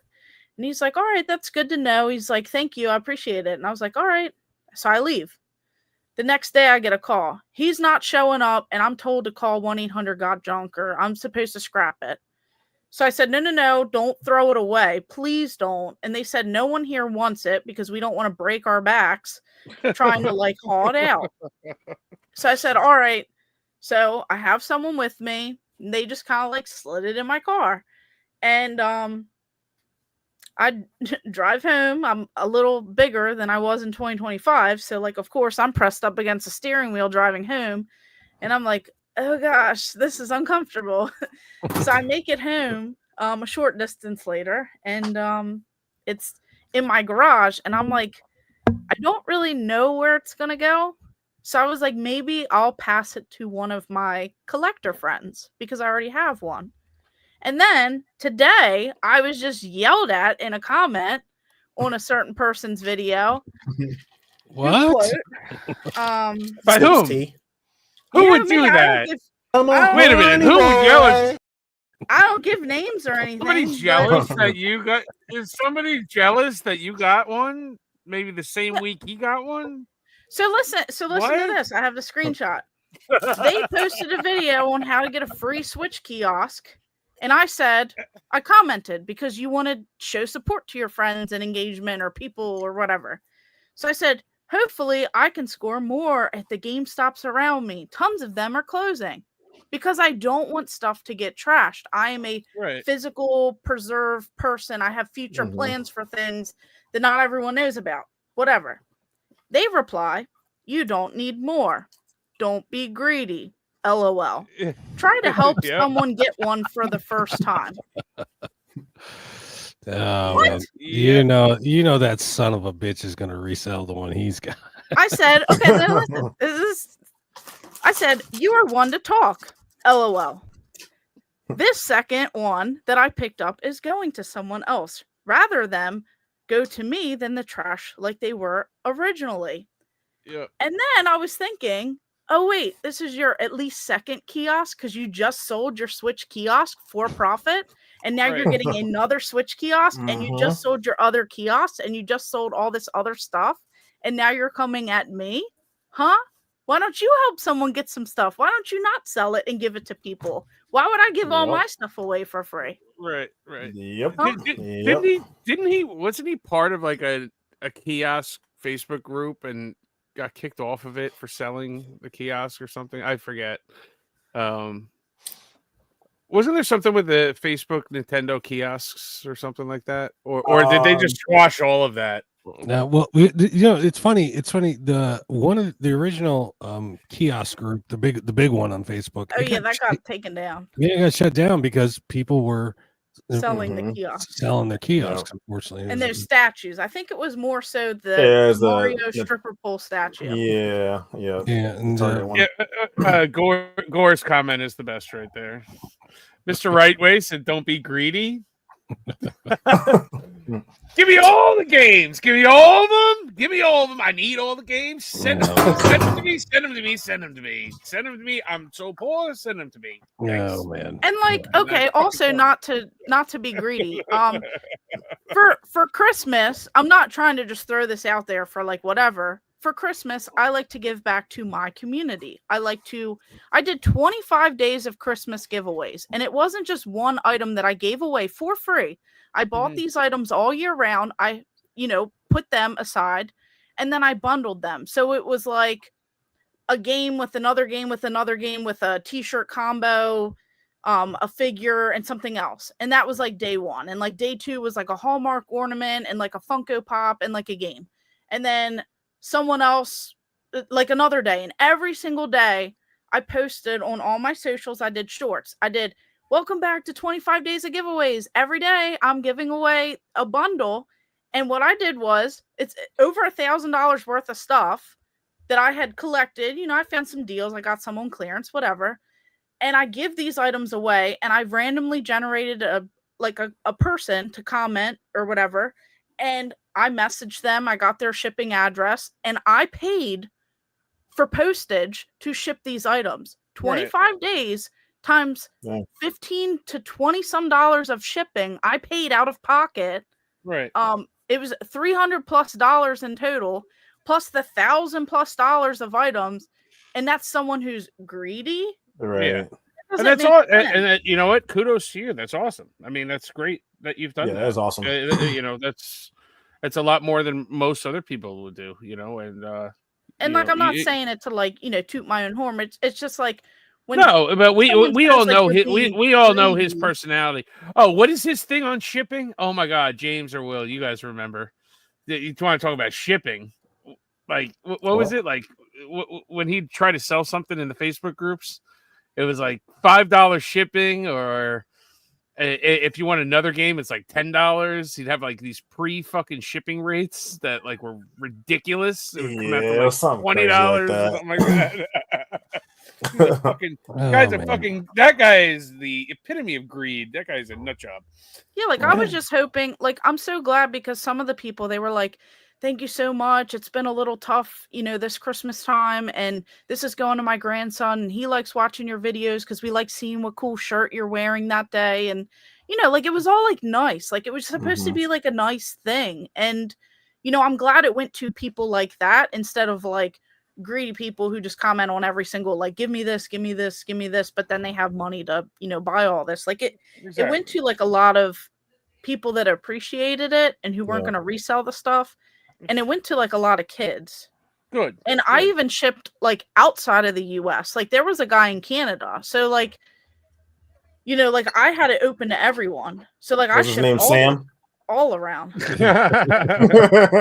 Watch out, it's Sam. Sean's done a lot for gamers. He got rogue flight release. You know what, Reggie? You know what? I love you, Reggie. I love you, buddy. And you know what? When you show that in the next Metal Jesus pickups video, I want my shout out. All right, I want my shout out, buddy. I love Reggie.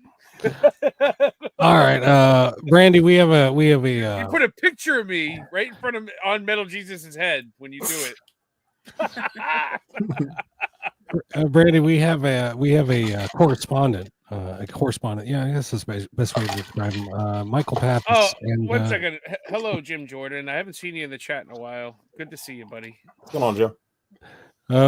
We have a man on the street, boots on the ground correspondent, Michael Papis, and it's been a minute since we've seen something from him. So we have a new Papis report. It's about the Switch 2, which we'll probably talk about after we see this video. So, ladies and gentlemen, this is the Papis. I haven't seen this yet. I know you haven't. I don't know what I'm. It's the Papis report with Michael Papis.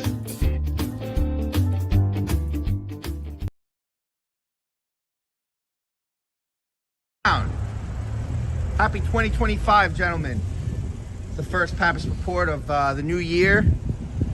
We got aliens coming down here in Queens, fucking drones, illegal sanitation, the mob, and a bunch of illegal immigrants. Other than that, business as usual. Gonna go do some video game shopping today. I got a little rant today. Switch 2. Switch 2. I had an argument with a guy on the internet yesterday. He said Super Nintendo Switch would have been too cliche. So, Switch 2, definitely not cliche. It's a very original name. It's actually, what kind of creative strategy department do they have at Nintendo to come up with that? They got Einsteins over there, Picassos. Holy fuck. It's a big black Switch. So the vanilla Switch is a small vanilla Switch. This Switch, a big black Switch. It claps instead of snaps. That's all we got. That's it.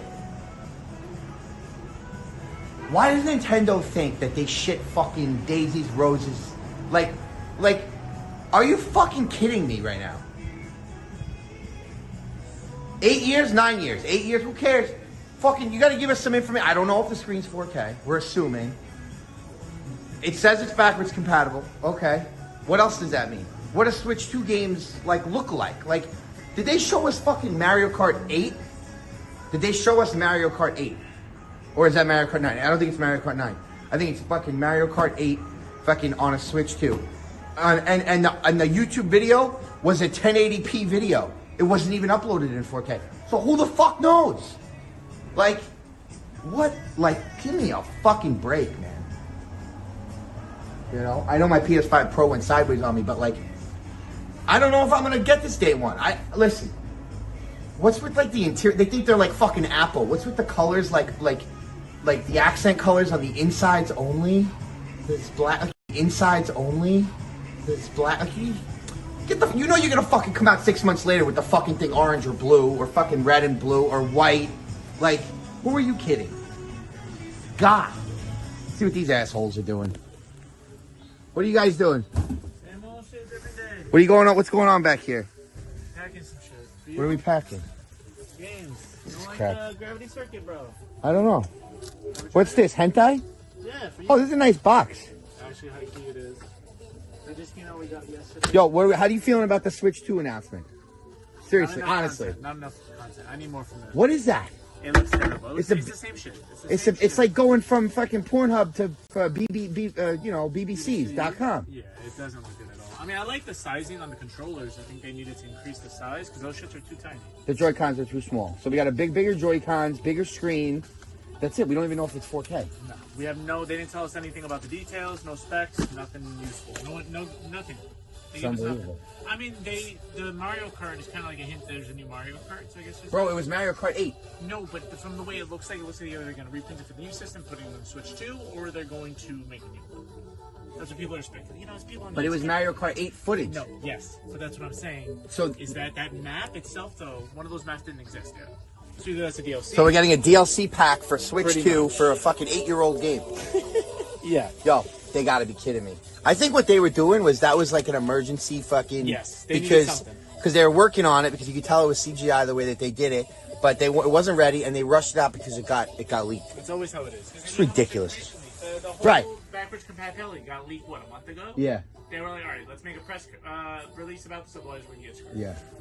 It's ridiculous. Yeah. Anyway, I'm happy to be back with you guys. Expect more Papis reports throughout the year. Hey, what the fuck are you doing? He's dying. I gotta go fucking help this poor kid. I gotta get this kid laid. All right, I gotta go. I love you guys. I'll be back.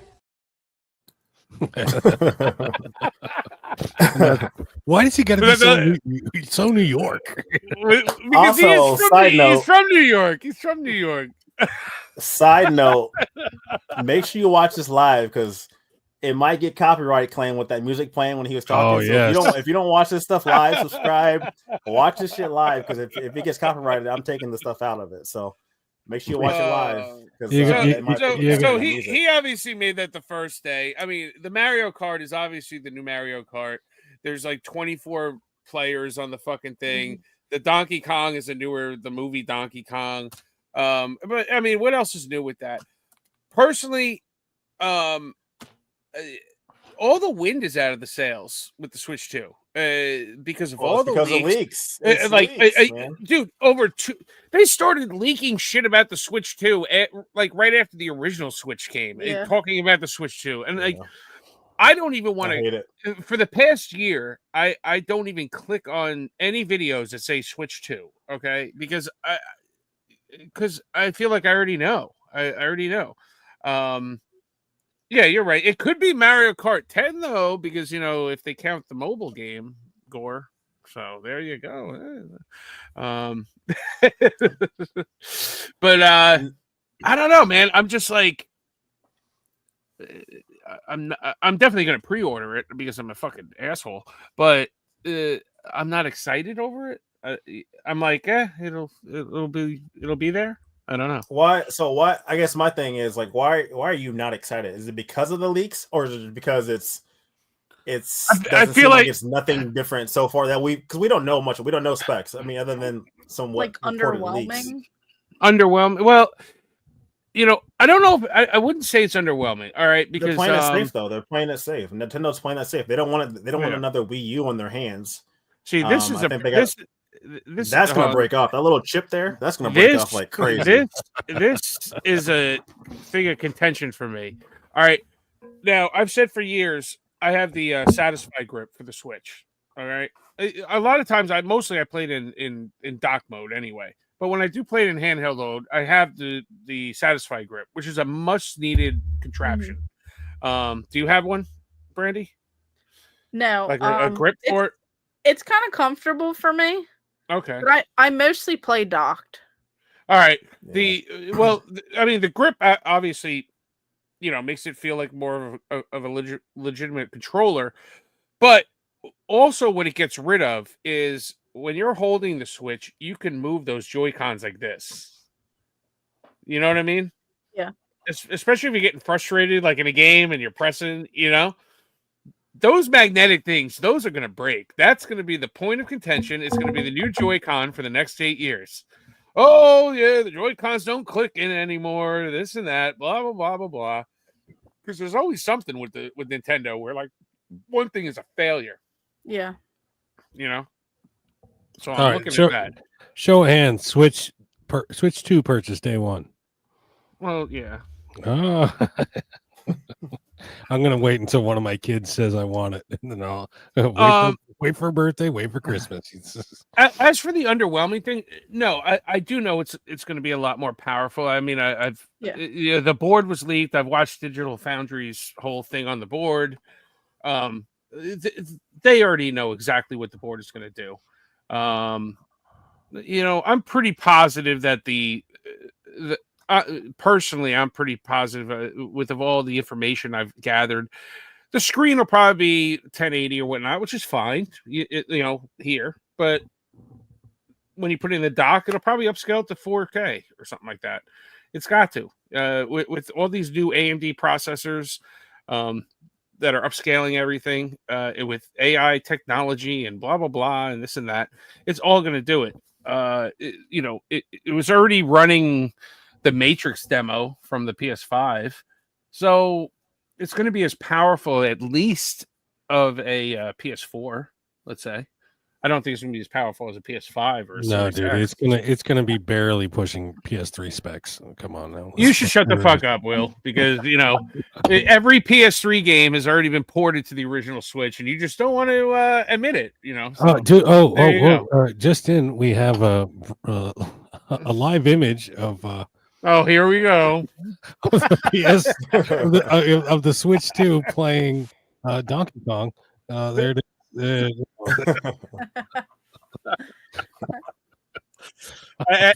Brandy, as you can tell, Will is a Nintendo hater. I'm not a Nintendo hater. This is not true. I own a lot of Nintendo products. Mm-hmm. Yes, and my children love them.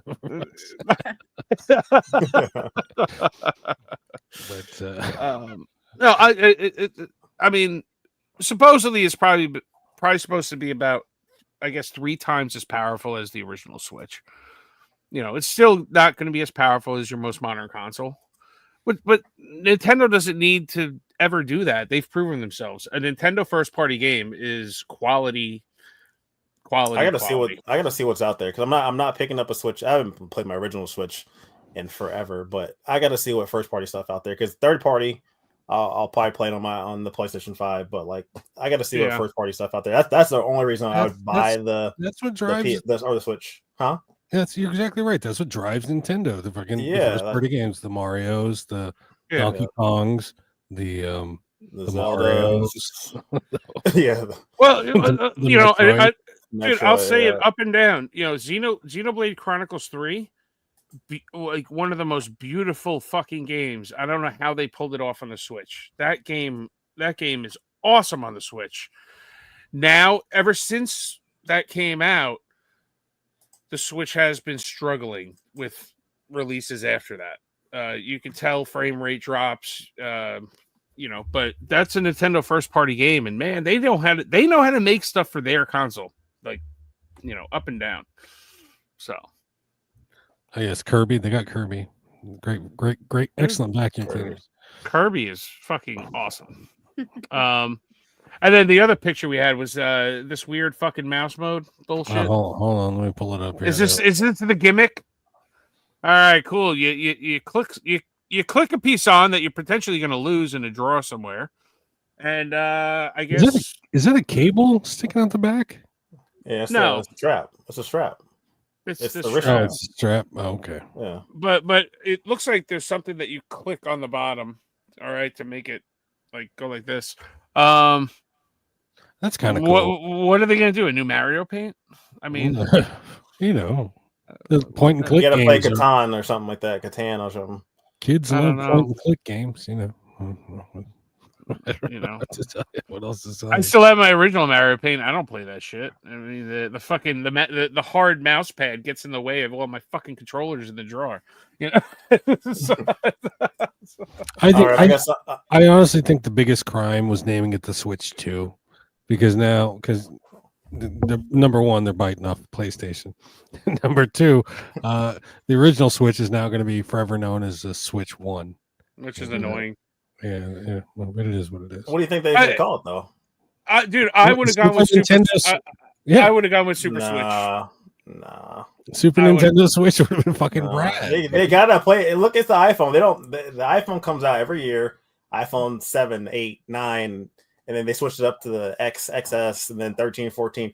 Like they gotta play it safe. They gotta. If they change it up. You think of the Wii U.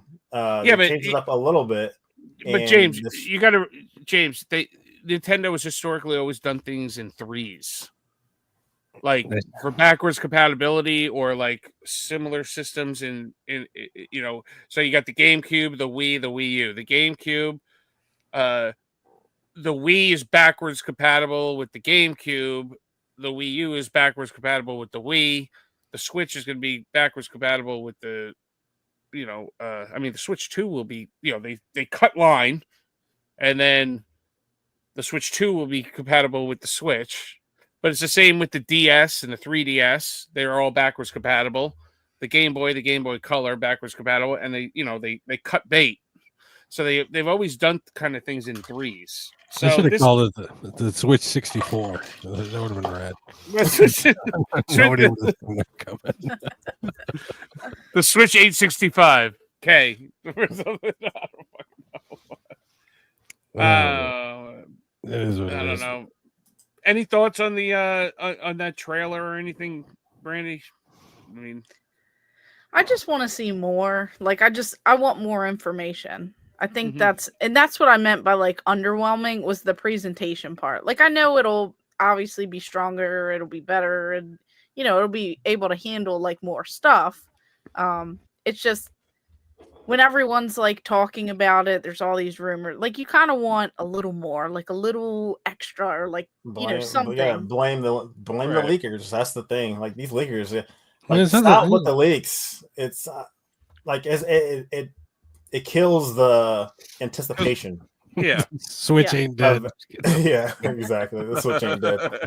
It kills the anticipation for the actual product. Yeah. If we know what it looks like and the shells and the somewhat features and the size of it, like then they put it out and everybody's like, oh, okay, well, we already kind of knew that.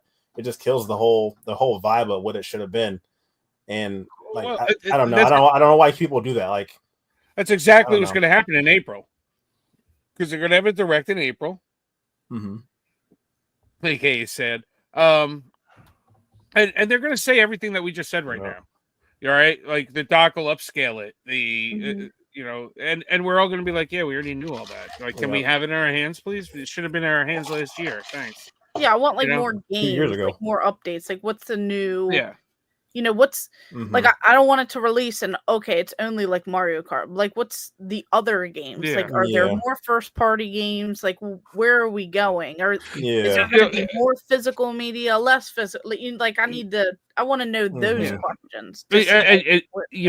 That's another thing that's always in my mind, because I was always Nintendo guy. I was always a Nintendo guy until I started going for like the complete PS5. So now I find myself double dipping all the time because I'll buy a Switch game because I sit there and I'll buy a Switch and a PS5 version of the same game because not with intent to play it on the Switch, but with intent of this should probably be in my Switch collection. Like, I'll play it on the PS5. now that so many consoles, the three big consoles, there really isn't any console exclusives that much anymore. Mm-hmm. Why do I sit there and say I need the Switch? Because obviously they're going to come out with a Mario Kart, they're going to come out with a 3D Mario, they're going to come out with what is that? 5 games? Maybe a new Zelda. Like what do they? Because all the other games are going to release on the PS5 and the Xbox also. The third-party stuff. So I sit there and go, God, do I really need this? I don't know. It's very. I don't know. All right. Questions. Yeah. And do we blame the leakers or do we blame Nintendo for not keeping a tight ship? Yeah, I say both. I think Nintendo keeps things pretty fucking tight. They keep it too tight where the leakers they have to happen because they keep it too tight. They should have announced at least a day that they were going to release this trailer 6 months ago. Oh, they said last year that they said it was going to be.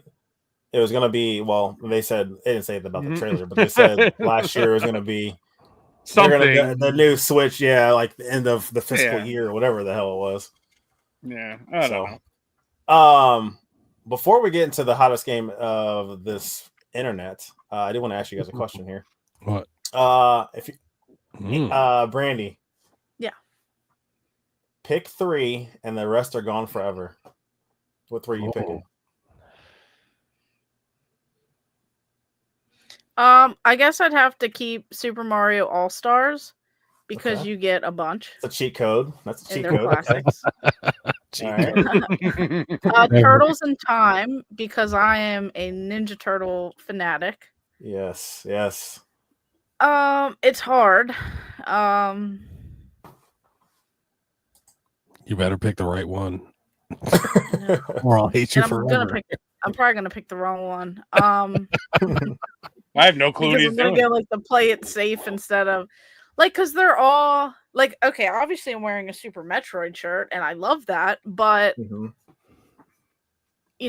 Chrono Trigger is an amazing game, and Contra is always a fun time. But I feel like I'm gonna have to pick Donkey Kong. Yeah, okay, I feel like Donkey Kong Country. I feel like I'm gonna have to do that. Okay, so Donkey Kong, All Stars, and Turtles in Time. Okay, I like it. Sean, what about you? Yeah. Me, Donkey Kong Country definitely. Castlevania 4. And Super Mario World. The only reason I didn't play Chrono Trigger, I didn't say Chrono Trigger, or Final Fantasy 2, or Turtles in Time, or basically a lot of the other games. They're all available on other consoles, so that was my hack code for you.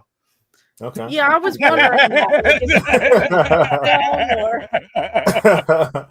No, it's just a question. What if you had to pick 3, and then these other ones did not exist at all? What 3 would you pick? So I would still stick with the same. Do I get a turn? Do I get a turn? Go. God of War, Uncharted, and Spyro. No. Earthbound would be number 1 for me. That is a great one. See, I didn't get into that. I definitely didn't get into that, but I've heard obviously great. It's a great game. Great game. Mario All Stars as well because you're right. It's a cheat code and Chrono Trigger. Those would be my 3. Okay. I had to go with Contra 3. I played so much of that. Yeah, just me and my dad back in the day playing Contra 3, Alien Wars. Still classic. Turtles in Time. I'm a big Turtle fan. And I think I got to go with Legend of Zelda: Link to the Past. I played a lot of that. It's a toss up between that and Super Mario World for me. I've never played Link to the Past. Yeah, it's good. It's really good. It's just tough because they're all really great games, and I'm going for the full Nintendo set. So, I think I always just pass over Earthbound because I have it in the big box, and I got it before the price jump. So, I think I always just pass over that one because I see it, all the time. It's also Right. like it's a collector's given. It's like, oh yeah, definitely Earthbound and Chrono Trigger need those. You know what I mean? Like, and I think that like child humor. I think that like humor was like more so when I was younger, as opposed to like trying to play it now. I feel like other games hit a little bit better now. I played Earthbound about 3-4 years ago, and I really enjoyed it. It was the first time I played it, and probably 4 or 5 years ago now, and it was more of an experience than a game. You know, like it really does get into your mind, like just like the journey and the path. It does something different to you than like a video game would. It makes you actually think. So, this is breaking news. Marvel Snap. Have you guys heard about it? No, I've heard of it. Marvel what? Marvel Snap. Phone game. It is banned in the United States due to part of it being with TikTok. Oh, yes, same with TikTok. If you guys try to log in, my brother just sent me. It's actually kind of funny. I'll show you the picture. This is my TikTok video that he was going to watch, and it says, sorry, it's unavailable. And then he messaged me and said, rest in peace, Gamer Ahmer. Because that's like one of my short videos, and it's funny because like it showed the ban on there, so it makes you like. Oh, I thought it was. It's banned. I thought it was. Oh, it's 12:02. So there you go, Sunday. Yeah, he said it actually shut off a little bit before midnight, but yeah, this was at 11:50. He like sent it to me, and he's like, "Rest in peace, Gamer Ahmer," because of the ban thing. It forces you to close it. Yeah, you have to close it. Learn more or close here. All right, we're gonna get into the hottest game of the interwebs here, and it's a little game we like to call. Whoa! What the hell? Oh no! Here we go. I didn't know we were doing what the hell here. Oh man, yeah. I saw the pictures popping up. I didn't look at them. So what the hell? We all know Gore's gonna win. So yeah. This is based off of Gamer Ahmer's Need to Come Back videos. She has a couple of series of games that need to come back that she put out, and so these games are gonna be ones that she's featured in her videos. So. She's going to win now. How this works is Game Ahmer. How this works would be I'm going to show a blurry picture of the artwork, and you got to guess what the game is. All these games have been featured in your Need to Come Back series. So great. You might have a little advantage. I may not know this. You better win this because it's when I filmed some. I'm like so far. Are they any console or are they? It's the one she reported on. So there's going to be Xbox. There's going to be PS2, 360. Yeah, I did a bunch. I did like Wii. I did a whole bunch of. So typically I do like PS5 or PS1 through PS5. But since you're our guest tonight, I did a little special arrangement. So first one up, and it's you versus Will and Sean. Oh, so I just call it out if I know. The first one. Wait. Chat can be involved too. I mean, well, chat's always involved. Wait. Yeah, chat's gonna be involved. What team am I on? You're on your own team yourself. Yeah, we're all by ourselves. Maybe I'll never in your favor. Okay, all right. That's versus you chat. three versus the chat. Okay, so first one, I'll guess see if I can throw up the actual image of it. But first one in no particular order. All right. So split second. Oh my god. Yeah, she got it. Split second. I love this game. I will recognize that. Even if it was one little dot, I would recognize it. Split second is great. And they had it on the PS3. So there you go. That is a great game. They should bring that. That's one they definitely need to bring back. Because it's like a Disney game. And I did not think it was like a part of Disney. Like that. I played that with so many friends back in the day. And I played on both systems. I owned it on the Xbox 360, but I played it at a friend's house on the PS3, and we would just drink Dogfish Head and play that game. It was fun. What the fuck is Dogfish Head? It's a beer. It's a beer. Is it out of Delaware or something? Or they have they have it in New York too, but it is out of Delaware, I believe. But Arizonians don't know that. They drink swamp water. Oh god, I've had Moosehead, but I've never had Dogfish. It was a college thing. Next one up. Oh, Jesus Christ. what the N64 hell? game. Was that Mischief Makers? Oh, Okay. she got it. She's No. Maybe killing I will y'all. do No, better. I'm at not this. going to get this. God damn it. Killing Mischief y'all. It's Makers. N64, Never even heard of clearly. it. N64. Oh man, clearly. All right. Mischief Makers. the score is Gamer Aimer 2. The rest of us, fuck off. All right, I'm gonna let y'all. No. I And got- Gore said he couldn't type it fast enough. So there you go. I got 5 more here. All right, I'm gonna let y'all. Win. This should be easy. All right, you guys should know. The Simpsons. Something Which or the one? other. I was going to say Simpsons. Hit and Run. Yes.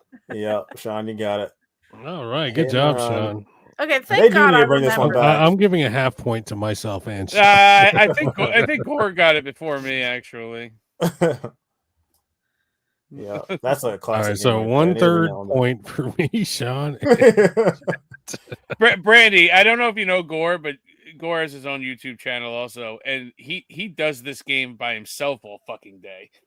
He makes videos of this game. Nice. All right, Yeah, next I'll one. have to check that out. He's funny. And making Oh, that's cool. I'll check that out. I don't know 360. I have no clue, dude. Yeah, but I'm they not a had it freak. on others. The first one was on the Xbox, the original Xbox. It's kind of like The Suffering. Look at this chance. no, not the Suffering. Oh, Gore got it. Gore Yep, got he got it. it. Gore got it. Gore got it. It's a fun game.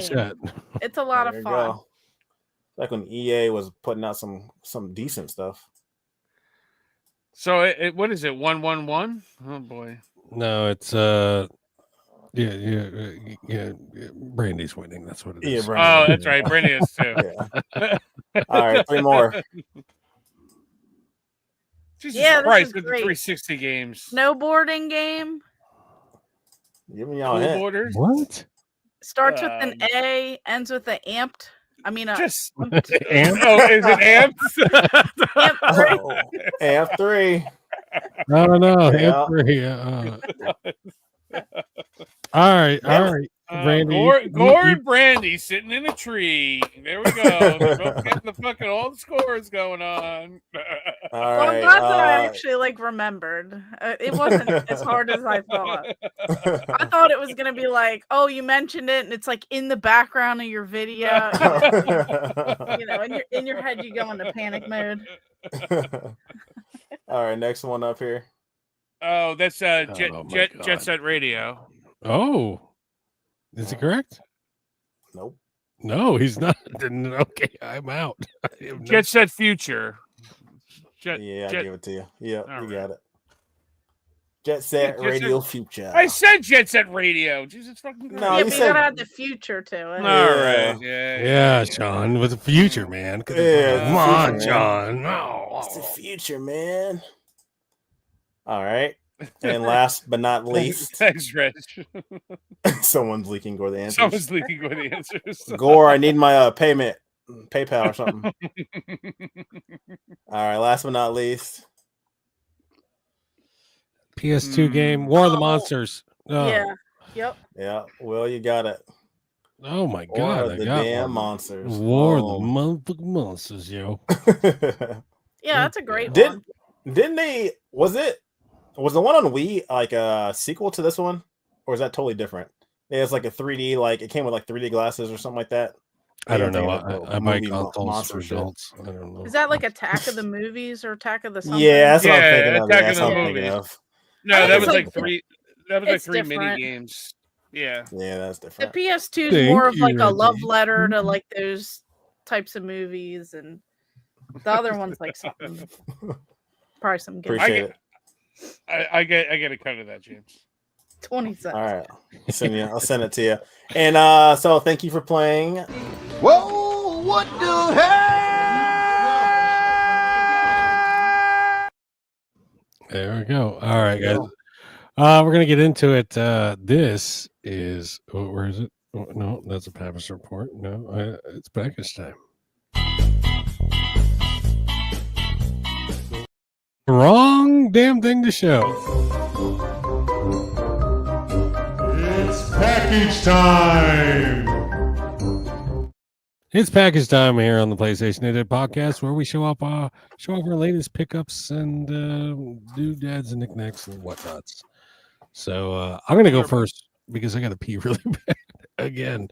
I've been going through these beers. I only had one pickup this week. I would have had 4, but 3 of them are stuck in the mail over across town in Avondale. So. Yeah, the mail post office is trash right now. I have literally like 8 packages in the mail, but it's all been delayed. They're screwing around. What the hell's that guy? Edberson on he goes to the limited run store. The limited run games physical store in North Carolina. I guess he lives nearby it. He goes there and he'll pick stuff up for you for $5. You pay him an extra $5, and you pay shipping, and he'll send you the damn game, and it's fucking great. Wow. And he's. I'm waiting for something on him, and I'm waiting for something from Pix and Love. Two games from Pix and Love, and which is in France. But my shit had to go through customs and whatnot. But both of them are across town because I'm tracking those things. I'm like 24/7 on my shit. Where are they? So hopefully they show up tomorrow. Or by Tuesday, because Monday's Martin Luther King Day, so Tuesday at the latest. But I got one game in this week, and God bless you, Amazon. I got Shin-Chan, Me and the Professor on summer vacation, endless 7-day journey. So there's that. I'm a fan of the anime. I've watched it. It's about a little boy in Japan and his adventures being a little boy in Japan, and he's often off the wall. I guess he's basically a Japanese Bart Simpson is what he is. And this is so I'm actually it's sealed right now, but I will be opening this one. I will be playing it. It's a little game, but there you go. What are you laughing about, Sean? Gore said, "Damn, Will getting pervert anime." It's Bart Simpson, Japanese Bart Simpson. Pervert anime. It's hardly. I'm a horny boy. It's not that kind of game. It's just but anyway, he does show his ass a lot. I don't know, maybe, but Japan's got weird laws. Anyway, so there we go. That's my one pickup. Unfortunately, for only one for the week. So. There it is. All right, who's up next?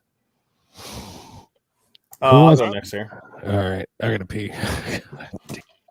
All right, I'll show 2 here because, like I said, I had a lot of stuff coming that hasn't arrived yet. But one of the first ones, I actually haven't played one of these games at all, but I kind of plan to get into this one because I've heard really good things about it. It's kind of revived the series. And that is Dynasty Warriors Origins on the PS5. So I heard I know it's typically like a hack and slash, like one versus like thousands of people, and I've heard really good things about it. So I'm definitely excited to jump into that one. Sold out on Best Buy. Yeah, but it's Koei Tecmo, so it'll be reprinted. I got it. And then last but not least is Tales of Graces Remastered here. Tales of Graces F Remastered. So I want to say this was a PS3 game. It is. I'm sure. I was thinking it was like a PSP, but I think it's PS3. That one right there. So remastered on the PS5, and that is it. Dude, it was. That's right. I ordered this week's games like last night. My bank fucked up. My bank had a bug where they weren't letting anybody. I have a bank called Capital One Bank, and they. Oh, did you not get paid? Yeah, I didn't get paid all freaking week. And yeah, finally, some of my coworkers didn't either. Yeah, I went back. Weird. Last night at like midnight, I finally got paid, so I was able to put my orders in, and so like I was amazed. Like Best Buy, because I put my orders in every week or whatnot. I was like, "There's only 2 games coming out." Like, it was those 2 games, and they were sold out of the fucking other one, so I had to go to GameStop and get the other one. Yeah, it was really weird why that's like that, because I don't know why, because Like usually my Best Buy order like a week is like $700, and I was like, wow, it's like yeah, it just doesn't feel right now. But yeah, I don't know. Who wants to go next? Brandy or me? What do you want to do? Go. You can go, Brandy. Well, I couldn't bring my Switch kiosk up here, so because that's still in the garage. Because I'm not being greedy, and that may end up going to someone that I know. So I did get. If it doesn't go to somebody you know, maybe I could get my sister lives by you. She could come pick you up in the minivan. Oh, quit! No. Leave her kiosk alone, Sean. You don't have room for it anyway. I know. I got a few people that are like, I want it, but I don't know if I want to make the drive. And then I have someone else who was like, I can come right now and pick it up. Yeah, so seriously, there would be no way I could have it. There's no place. I'm trying to get the one from the store by me because I stay pretty well in contact with them. I get stuff from them, order games and stuff like that. And I got the PS4 kiosk from them. Nice. So I'm trying to. But did you get yours from a closing one, or was it still? Because this one isn't closing. This one was closing. Okay. Actually, both of the ones that I got, one in 2020, that one was closing, so I got it. And then this one, they are also closing, so I got it. Yeah. But I tend to get lucky with GameStop. One time when they were getting rid of the Wii U and they were switching it out to the Switch, I got the Wii U kiosk, and that came with the TV. Yeah. Nice. It did not come with the console, but it did come with the TV, so I just hooked mine up to it. And then one day, one was closing, and I got a PS4 kiosk, but I had to pay like $100 for it. Yeah, I had to pay for I got two. I had to pay for one of them, and then another one I got for free. Yeah, the second one I got, it was gutted, but I was driving in the parking lot, and I just glanced over by GameStop, and there was their dumpster. And it was sitting right there. Oh my God. So I slammed on the brakes, almost caused an accident, kind of shimmied my car over, jumped out of the car, screamed at the person in the car. I was like, we got it. So I get out, I grab it. Some guy comes over and he's like, I'll put that in your car because if it doesn't fit, I'm taking it. And I was like, it's gonna fit. So we put that in my car. The person with me has to sit in the back seat now.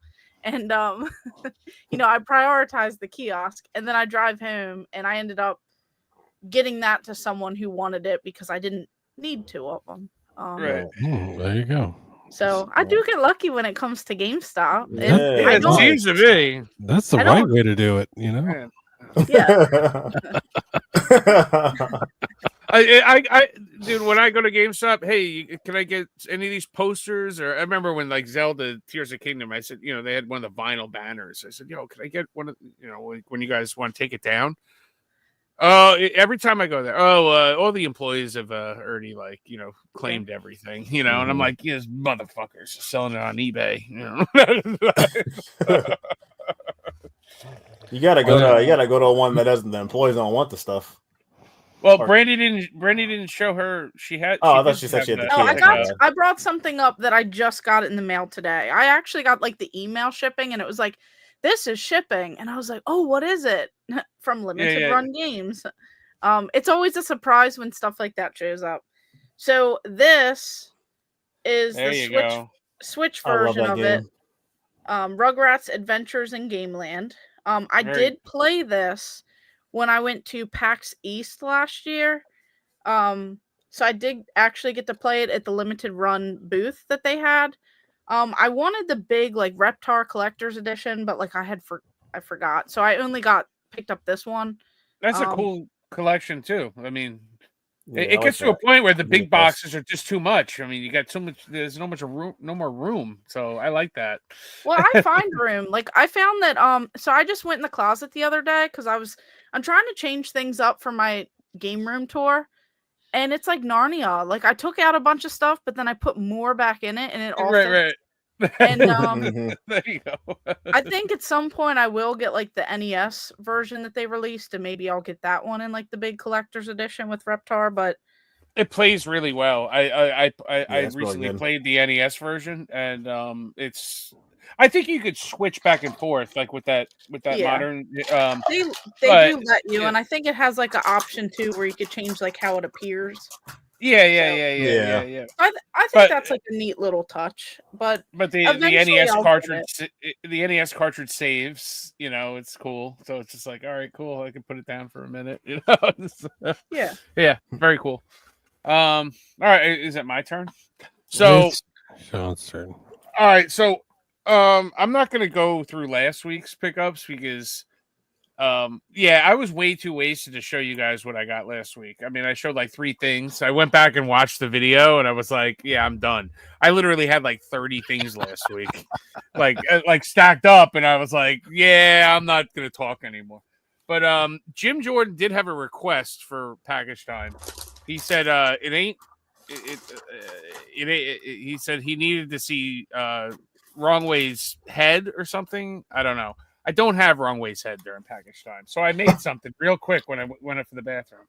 So I got Wrong Way's head. He's got the hat on. He's good to go. Goodness. ET looking motherfucker. All right. So anyway, thanks to Retro Wolf for Matt. We had him on 2 weeks ago, who talked me into this. He sold me on it. I wasn't 100% sold on it because I have so many versions, you know, modded and this and that. But he sold it to me, and he didn't sell it to me. He sold me on it. So I had to. It was festering all week, and I pulled the trigger, and I got a chromatic. I need to pick one up too. No, you don't. No, you don't, Brandy. What is that? I've seen a couple people get them. What is it? It's just like a Game Boy. It's a Game Boy. It's a Game Boy, dude. Yeah, it's better. Okay. It's a Game Boy, but it's new. It's metal. It's like aluminum or whatnot. Magnesium alloy shell, and then if you scrape it on the concrete, games for it. Yeah, it's FPGA. It plays all original Game Boy and Game Boy Color games. Mm-hmm. They do have their own line of games coming out. There's 6 of them available right now. Yeah, I've seen a few. Yeah. Mm-hmm. Does it have a SD slot? No, it does not. It has a it's not like a pocket where where you can like load ROMs onto it. It has the link cable adapter. It does have a USB-C for firmware updates. It takes 3 AA batteries, but they're going to come out with a rechargeable battery pack. I got to say, it's quality. It really, you know what it is? Because I have a pocket, and I'm like, well, why do I need this if I have a pocket? I'm afraid to touch the pocket. It feels like so like premium. Granted, this is also $200, but I have a Game Boy Pocket. The Game Boy Pocket, before I was talking about the analog pocket, the Game Boy Pocket is my favorite form factor. This feels like a Game Boy Pocket in my hand. You know what I mean? Where the regular DMG is big, the Game Boy Color kind of feels weird. The Game Boy Pocket is the perfect in the hand. This feels like a Game Boy Pocket. The buttons are quality. I mean, everything feels good. If you get this, you'll like this. Now, this is the GameStop exclusive color. Yeah. They have other colors, but you can only get them on the Mod Retro site, and they're all sold. They've been sold out for like 3 weeks. So how much was that? 100? You get the generic 200. 200. It comes with Tetris. Good. Comes with a nice box where you can kind of just put it back in. Put it back in and never play it again. No, I actually have been playing it like every day. And as Matt said a couple weeks ago, I mean, the screen is like some crystal screen. It's like not going to scratch at all. It was made by the guy that made that made Meta. So after he sold Meta, and I think the guy that actually made it. No. Yeah, like I think he does like defense stuff now or whatnot, for the military or U.S. government or something. But basically, he sat there and said, "I want to make the world's most perfect Game Boy." So this is what he's been doing, also. So that's that. Licensed Tetris. That's nice. Yeah, and it plays good. Like I dig it. Okay, as for the regular stuff, for the Switch, from Limited Run, we got Ninja 5.0 that came in yesterday. I played this yesterday. Game is fucking great. If you don't know what this is a very, very expensive Game Boy Advance game that Limited Run has finally ported to modern consoles. So it plays like a Game Boy Advance game, but a really good Game Boy Advance game. Like 2D side-scroller ninja game. So if you like stuff like that, you'd be into that. We got, for some reason, they did not release this in the US. I don't know why. It's kind of silly. We got Freedom Wars Remastered. So this is the Asia English version. The Japanese version also is English. I've been playing this all day today. I dig it. It's okay. The tutorial was way too long. I'm after about 6 hours of playing it, I'm kind of like, I'm not done with it because the story's holding me in, but the story's very, very slow. So I don't know how long I'm going to keep into this, but it's a pretty good game.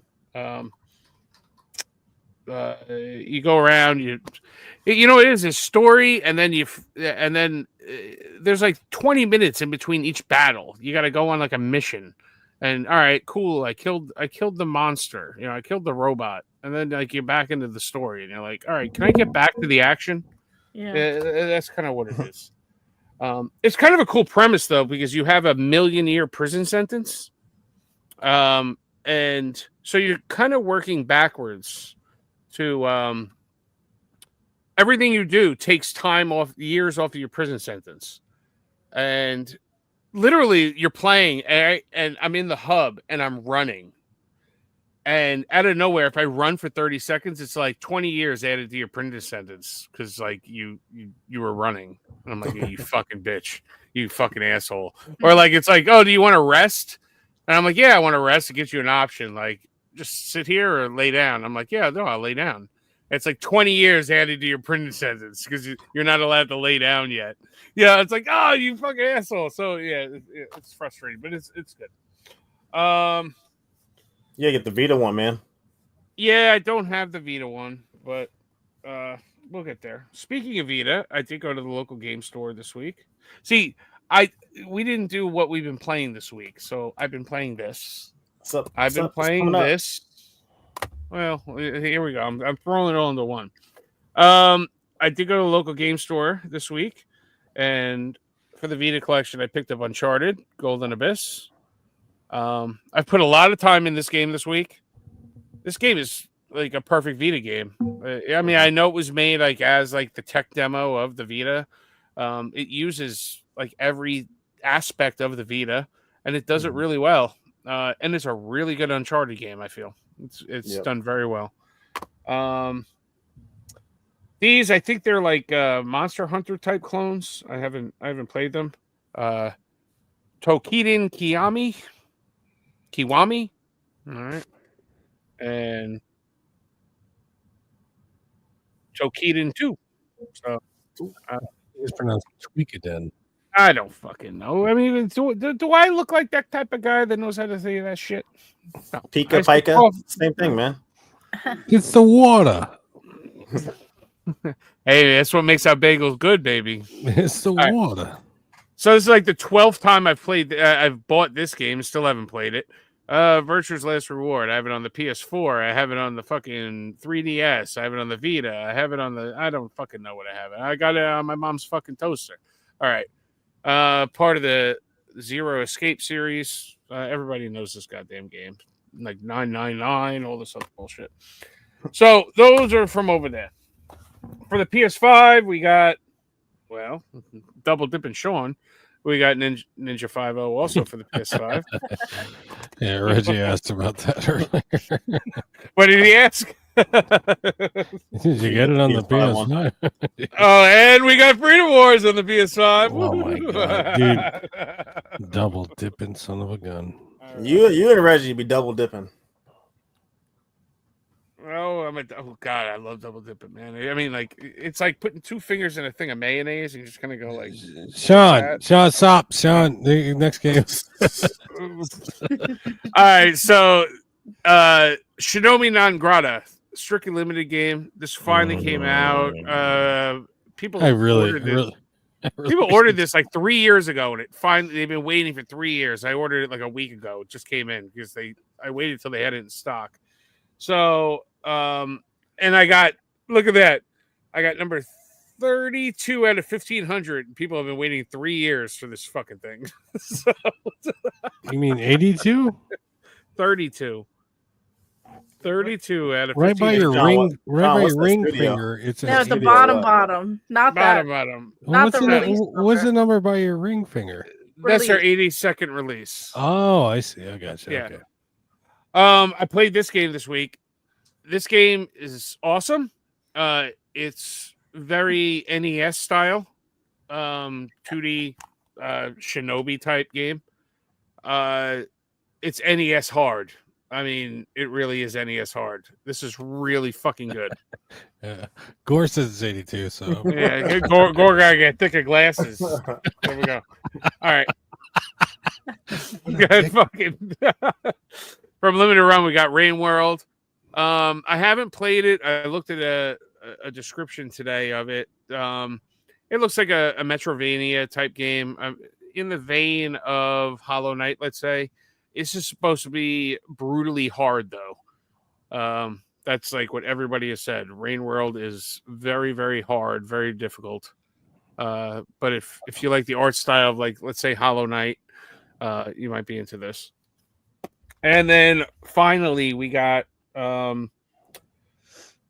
French exclusive, French only PS5 game. Never forget.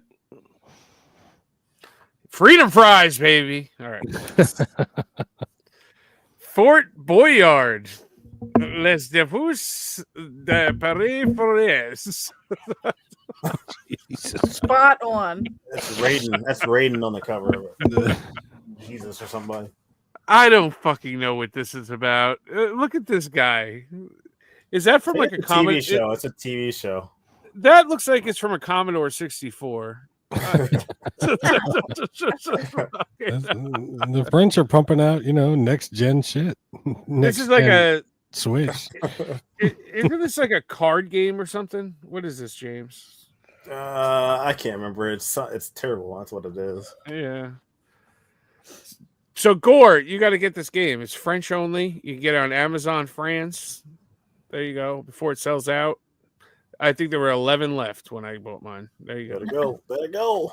All right, that's all I got. All right. And right ways. This is right. That's right way. Buy it now. Buy it now. All right, guys, we're gonna wrap the show up. This is the last segment of the night. This is video game shitposting.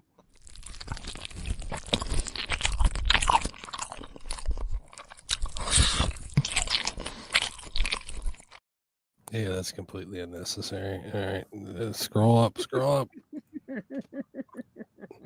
Hold on, what the hell? My mouse is acting weird. This is weird because it's an RGB gaming mouse, and those are the most cutting edge. It's probably getting nervous thinking that you're going to get the Switch 2 mouse now. Speaking of the Switch 2, there we go. The Switch 2, the Portal. Yep. Oh yeah, don't forget this is the PlayStation 10 podcast. This was Sean last week. Yoga Master, Jägermeister. Yeah. Dude, I remember it came back to me. You said something to me last week, like the day after the show, when I told you. I said, "Why is all my shit on the ground?" and you were like, "Don't you remember after the show you got up from the table and your whole computer and everything went flying over?" Oh no! Yep. Don't drink Brandy. and podcast. Brandy, it was bad last week. I'm glad I'm on tonight instead of last week. Yes, we didn't. yeah, We didn't have a guest last week, so I was like, fuck it. All right, what we got here? We have a very special console to announce. It's no ordinary console. In fact, you might say, "Is the Switch 2?" We saw it through the leaks. All right, bring it out. They already know. This is here's some original content. I made this. Given Metal Jesus' stature, I'd say the Switch 2 has about a 40-inch screen. Hardly a handheld. Big ass TV. That thing is huge.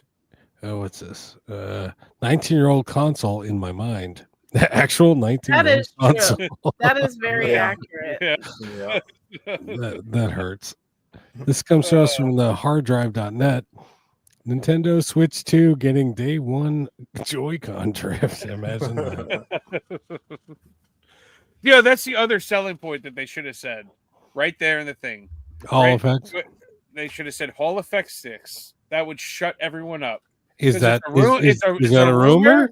Oh, okay. It's everything is a rumor until Nintendo says it. We peddling rumors here on the PlayStation and Dead podcast. What's this? The last thing my TV sees before it shatters. They didn't read the warning. Yeah, exactly. Yeah, put those. What is this? Condoms on. The moment you realize Kim Kardashian looks like a Pokemon.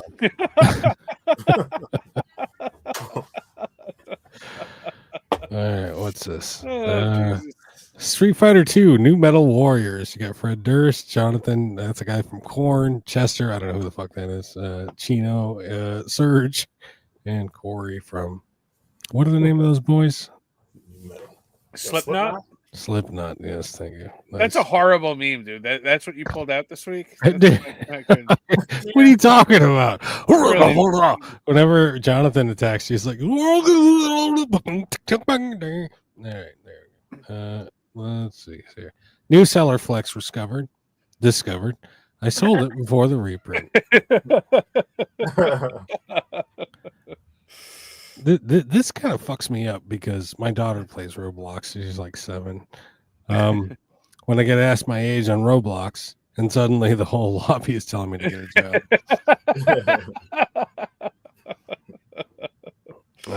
What's next here? Me after beating Sephiroth in 1997. There you go. Oh, Macaulay. What is this? My mom found the reprint drawer. The original meme, it's actual a piss drawer, but you know it's the same thing. Whatever.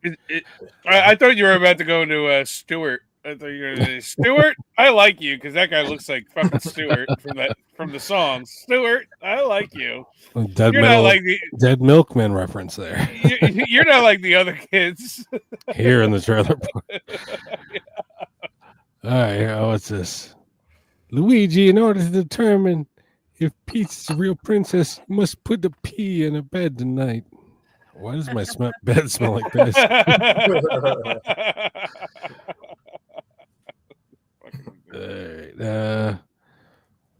right, why got to do me dirty, Sony?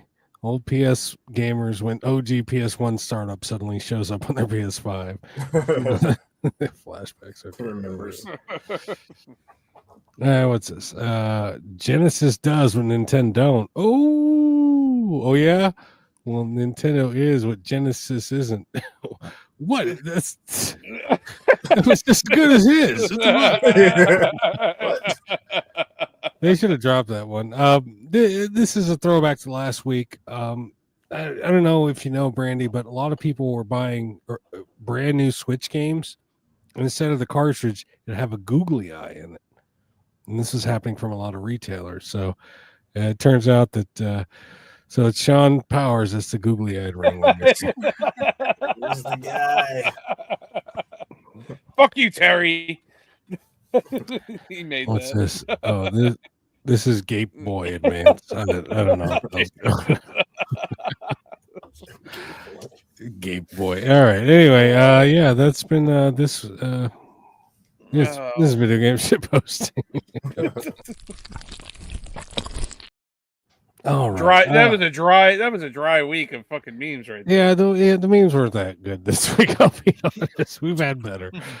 But anyway, yeah, that usually marks the end of our show. So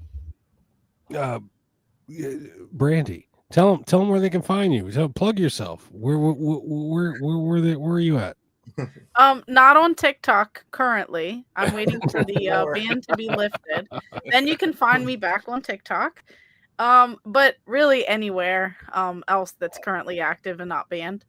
So like YouTube, you can find me as Gamer Ahmer. If you just search that really on anything, I should pop up.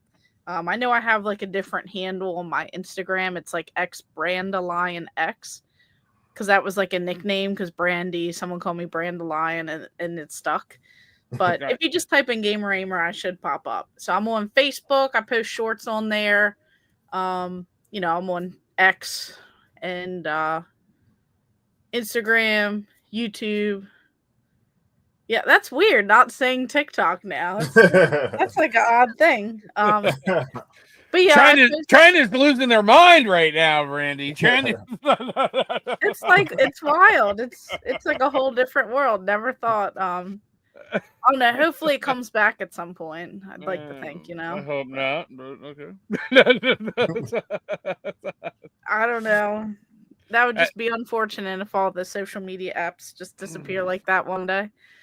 But my bank disappeared this week. I mean, shit fucking happens, right? Yeah. Okay. Well, yeah, but like you're just sitting there. You're like, I would like to actually get my physical money in my bank. Thank you very much. Like, and you're like, what the fuck? I can't do anything. Yeah, that's insane too. It's a crazy world we live in, guys. Okay, you know, It's wild. Yeah. James, are you gonna run the final video? Oh yeah. Yeah, we can do that. I know, Brandy. I know you like Conkers, so we're gonna end the show with a little Conkers video. Before that, from myself, from James, Sean, and Brandy. Thanks for coming on tonight, guys. Yeah. Thank you, guys. See you guys. Good night, everybody. That's right, folks. Longtime owner Mr. Krabs is opening a new restaurant called the Krusty Krab 2. No, it's gone. Oh, it's right here. Okay, I'll do it. I got it. I moved it. Oh, worst video editor ever. Good night, everybody.